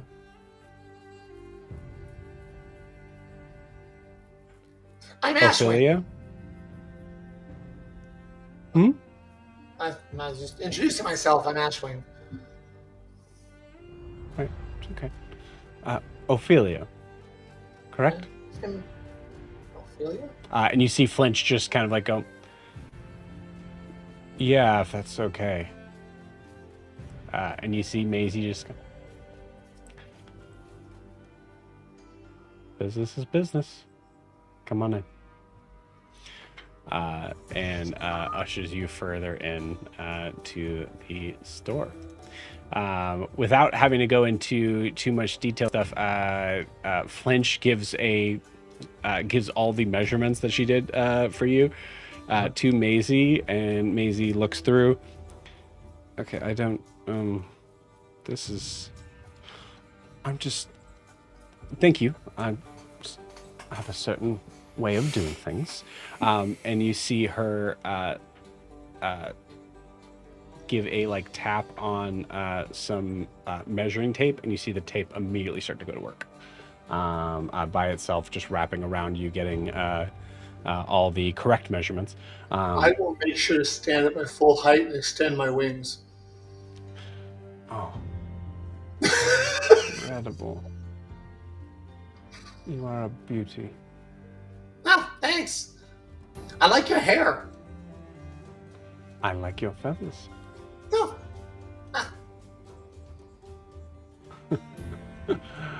Oh, wow. Great. All right. The tape finishes. I'll go back down to my hunched and my wings. Just go back down. You see Maisie having no problem getting immediately as you start to kind of hunch, you just see Carr, your posture trying to be adjusted by Maisie as she's talking. As she will straight up just be like, all right, and what are we looking for today? She's like trying to kind of straighten your back and like doesn't work. Yeah. She's trying to she's not strong or anything, but she's like she is passing boundaries to be like, you should do this. You should be like, you should stand up straight, like that sort of thing. After a while, she kind of gives up and just, okay, what exactly are we looking for? And Flinch just kind of is standing by the corner, is like kind of staring awkwardly at this very southern belle dress that is the exact opposite of what she's wearing, and just, what? Was she looking at it in such a way that she wishes she had one? Not at Can all. I read? Not just okay. Yep, she is looking at like the things people wear is the face on her. Okay. On her face. Okay. Yeah. Blending in would be the big important thing. All right. Well, it'd be hard to blend in with how unique you are. Well, I was thinking, is there a window? Mm-hmm. That guy right there. And I find someone who's wearing like a cowboy hat. Okay. Yep. And I'm like, if I get something like that could strap on, so when I'm flying, it doesn't fall off, and then that one right there. And I find another one who's wearing like a serape type thing, and I'm like, that would let me hide my wings, let them come out when I needed them. One moment, please. And she goes to the front, opens the door, goes, "Sir, you sir, yes, come here." And you see from the shop window, she closes the door, and then she just you see the tape kind of like go after, and then like kind of like with some difficulty slides under the door, and she just starts measuring the guy, and the guy's just like, but no problem at all. She's not shy. Right. Immediately just kind of comes back in. Just, all right. The hat I can definitely do, no problem. Oh, good. At least that looks like what they're wearing, and it would cover up some of it, you know. Yes. How about the beak? Any thoughts on that? I really can't do anything with that. I mean, it's it's on my face. I don't think there's anything you should be doing with it. I was thinking something you might want to add to. Oh, you could totally do like a intricate metal piece on it with like jewels and stuff. Has Carr ever seen the masquerade? I know he wouldn't know about the plague doctors, but has he seen those more Renaissance masks that they wore with big noses? Has he seen those? Roll me a history check. It would be fully on chance that you would have. Okay. History check. First roll is a 27. The second roll is a 15. So 15 because I have Oh, disadvantage. Yeah, that's right. Okay, cool. 15 does it though. I forgot about that. Yeah, 50 does for sure. Yeah, absolutely. You saw it at one point in time, like coming out of what you probably didn't understand was a theater. Yeah. So I say, well, a long time ago when I was young, and Clancy's like 15 years old. A long time ago I was young, I saw this thing and it looked like, and I'll describe the mask and the way it like looked like my face, but it was on a human. Yeah. And I'm like, I don't know if you have those here, but I haven't seen them in a long time. I only saw them the one time. Like you're always on your way to a ball. A ball? Oh, like a dance, like an event. Yes. We don't get to go to those much, but yes. Like you're always on your way to a place where you will be the event. Yes, I love it. And you see her kind of like make some notes down. Distinctly uncomfortable, but doesn't shy away from it because of what I told you before. Yeah. Like, all right. Incredible. All right. Shoes? I bring up my claw, my talon, and I'm like, I don't know they'd fit. Totally up to you. I have an idea. I'm listening. Well, I mean, if I'm trying to blend in at least height, what if there was like just something that wrapped around my ankle that covered? And what I'm describing to you, Joe, is like a spat. Yeah. That went over my claws but didn't cover them. Yep. I love it.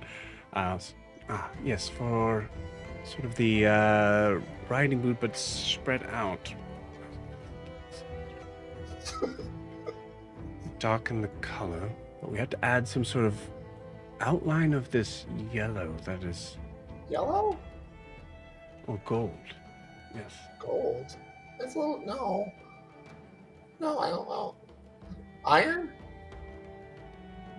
Well, we need to make sure that if there is some of the foot seen underneath, that it matches. You understand?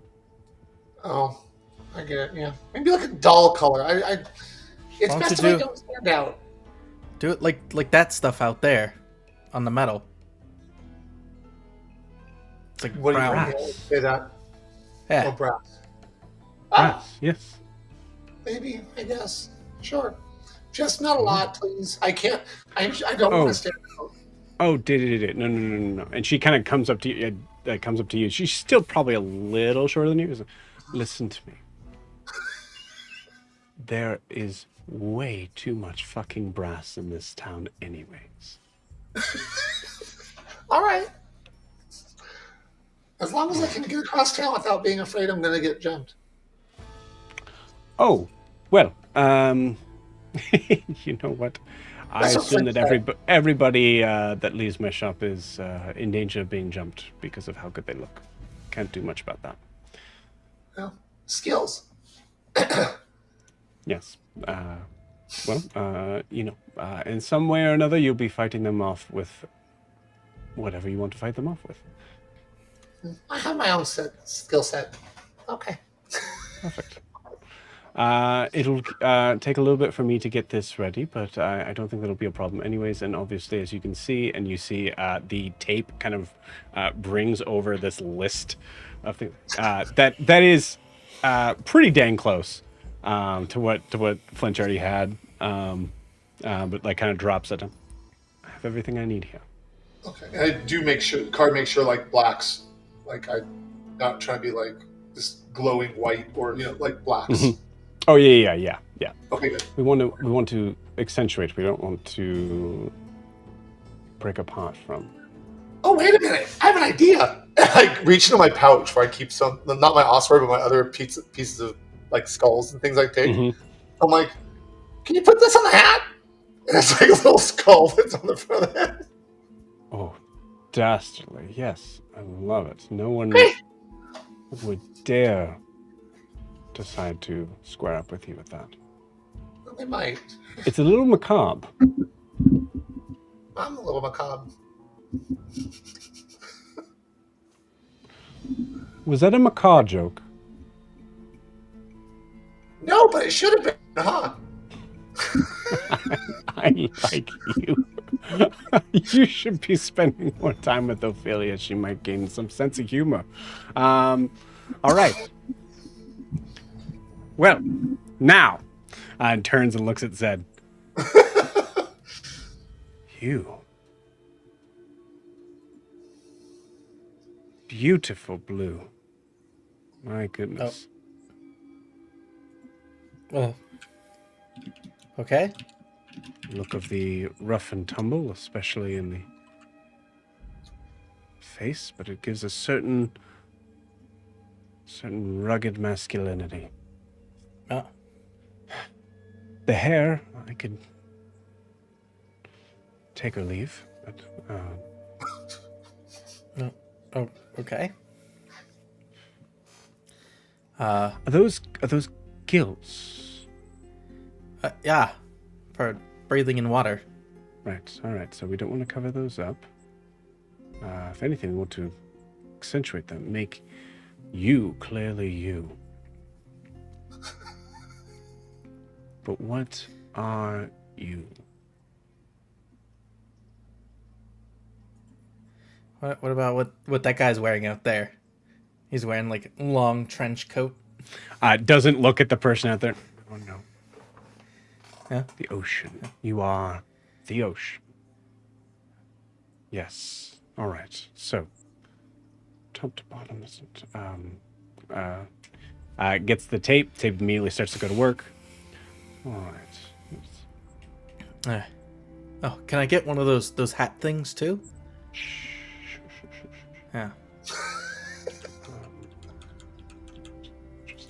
You turn around for me, please. Okay. How's this? Great. That is facing the other direction. Thank you. Pulls down your pant leg a little bit on either side. Great. Oh! You're gonna knock the daggers out. Oh yes. Will you be wearing them everywhere? Yeah, and I'm getting a gun thingy from her, so I don't know how to hold that on me. I don't want to carry it all the time. You hear Flinch just speak. It was a pistol, Maisie. That's the gun thingy.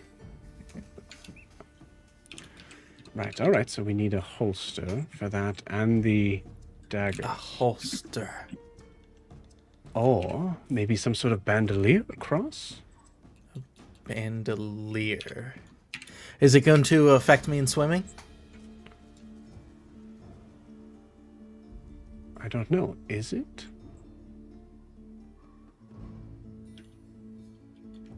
Oh. Are your feet wet? Well, I mean, I'm mostly moist. Sorry, I asked a question and the answer you gave made absolutely no sense to the question. Are your feet wet? Yeah. Interesting.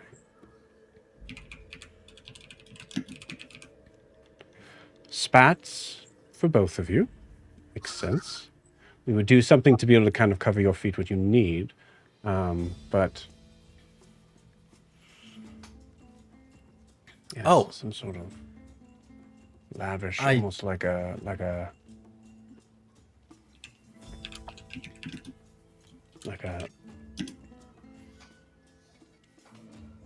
lion tamer. No.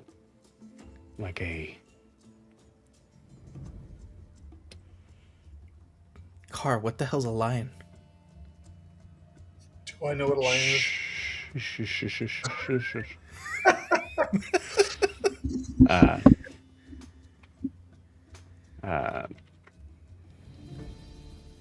No. How about a matador? Yes. A matador? Matador looks across that. But sleek, slimmed, to be able to move through the water. To be seen. Yes. Beautiful. All right, I figured out everything. All right. I did have a request, but not from me. I'm listening. They're about this tall, and he puts his hand out, and it's a little lower, like that. And something like slimming. It's a woman. Something slimming for her to wear because she has like her clothes are beat up from fights and stuff. There's something about the way you talk is so exciting. I'm having trouble finding where the beginning, middle, and end is. I hear that a lot. Oh, also I got a giant green orc person that would want something, and then a really mean lady who's like an elf, but she wears like heavy armor and she bashes brains in with a shield, and then beautiful. I love it. I love it so much. Thank you so much for a black hat that in. for this guy.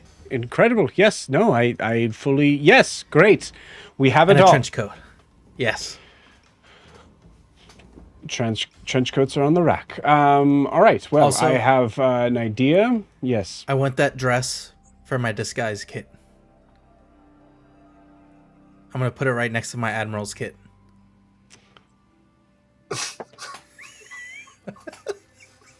She gets very close to you, and you see Zed in the eyes of Maisie. You see zero sense of skill, martially whatsoever.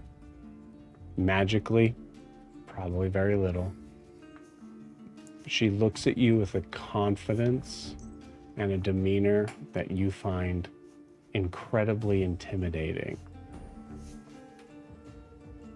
As she says to you, not a single thing that I make or sell will be used as some sort of disguise of who you are. You don't think I can pull off a dress? Do we understand each other? Yeah. You find your disguise dress further down the road. Huh. Okay. Great. Well, it seems that we have everything that we need.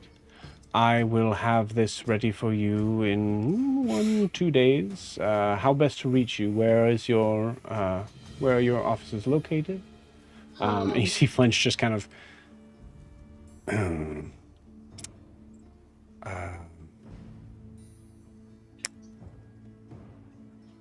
Umber's Edge. That may prove to be difficult. Why don't you come by in a couple days, and then I'll most likely have it ready then. Yes, Thank you very much. Sense. You both talked at the same time. What? Oh, I just said thank you very much. You're welcome. Car. Thank you. Should we have gotten Kobamu something?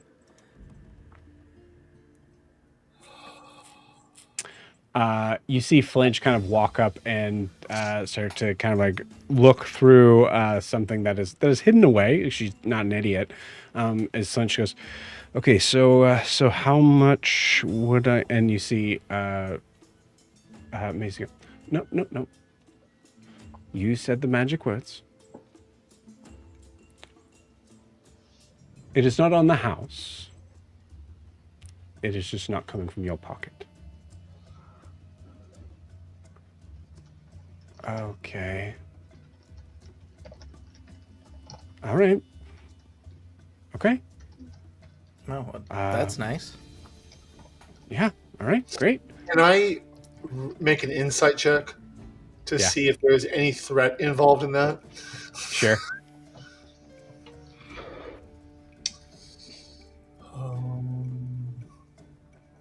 5.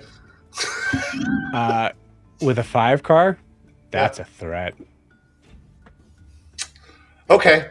In that case, Car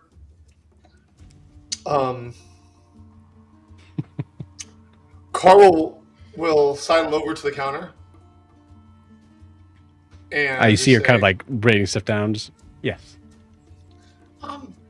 Then at least let me tip you. And he brings out 5 gold and puts it on the counter. Thank you so much. You're not from around here, are you? No. Not even close. Was that rude? If it was rude, I'm very sorry. No, Carl. I know I said Ashwing. She doesn't know my first name. Oh, Ashwing. That's Ashwing, right? Yes. Come on. Yeah. Would you like to help me? I like helping people. What do you need? She pushes the gold back over to you and says, show me something that I can use.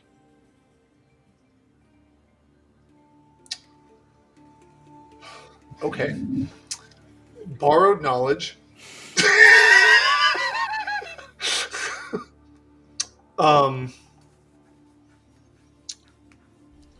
And I'm calling upon spirits to talk to me about the fashions of the Isles.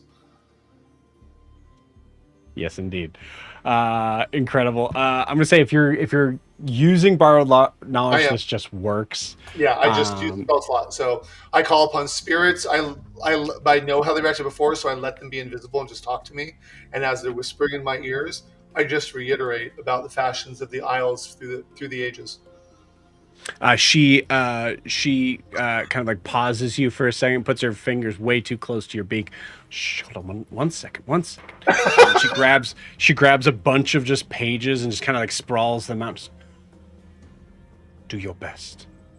And like wants you to draw some stuff out. I'll do my best. I think with that borrowed knowledge, you can like hand the pages to some of the others. Oh, some of the other spirits? Yeah. Okay, that'll be my mage hand, my spirit guide. So like I'm just like I'll start drawing and I'll just be like, here, finish this.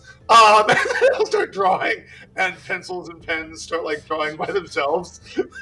It's just incredible. Fantastic. So then when I'm done, I put it all together, I'm like this? Worth your weight in gold, sir. Oh, okay. Dan, are you okay? Dan's gone. I know, like his camera turned off and there's a thud. I think it was him adjusting. Oh, I okay. heard it. Like, Dan, are you okay? I'm like, oh my god. Squeaky boards. I'll put the 5 gold back then. I'm like, all yeah. right. Yep. You see, like looking around this, like this place is crazy adorned. The concept of you, like this is someone who is an artist, like 100%, like bleeds for their fashion sense and like understanding of that. So it's like this, you tipped them, you paid them. If that's what she wanted. That's great. I don't mind. That's what I do. I communicate. I tell the dead stories, and I just told the stories of years of fashion from where I'm from. There you go. Yeah. I kept up with my purpose. Beautiful. So yeah, that. All right. Well, I have a lot of work to do. So please. It was lovely to meet you all. Please exit my shop. Of course. Immediately. Yes. Have a good night. Day. Whatever. You as well.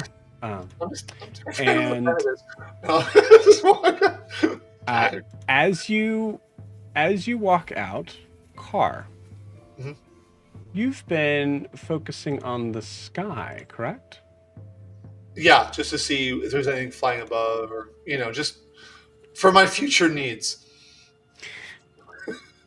As you look up, there's a moment of like you guys kind of walking outside and having this moment of like, man, that was really nice. Like I loved, like that was like having this kind of like sort of like moment of elation.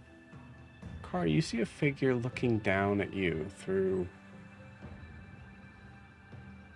what looks to be binoculars or goggles of some sort, and you see that there's something that is flying around his head, something small. As you see this figure on the rooftop across the street. And with that, we're going to end tonight's session. Can I ask you a quick question? No. Damn it! We'll see you guys next week. Bye. Bye.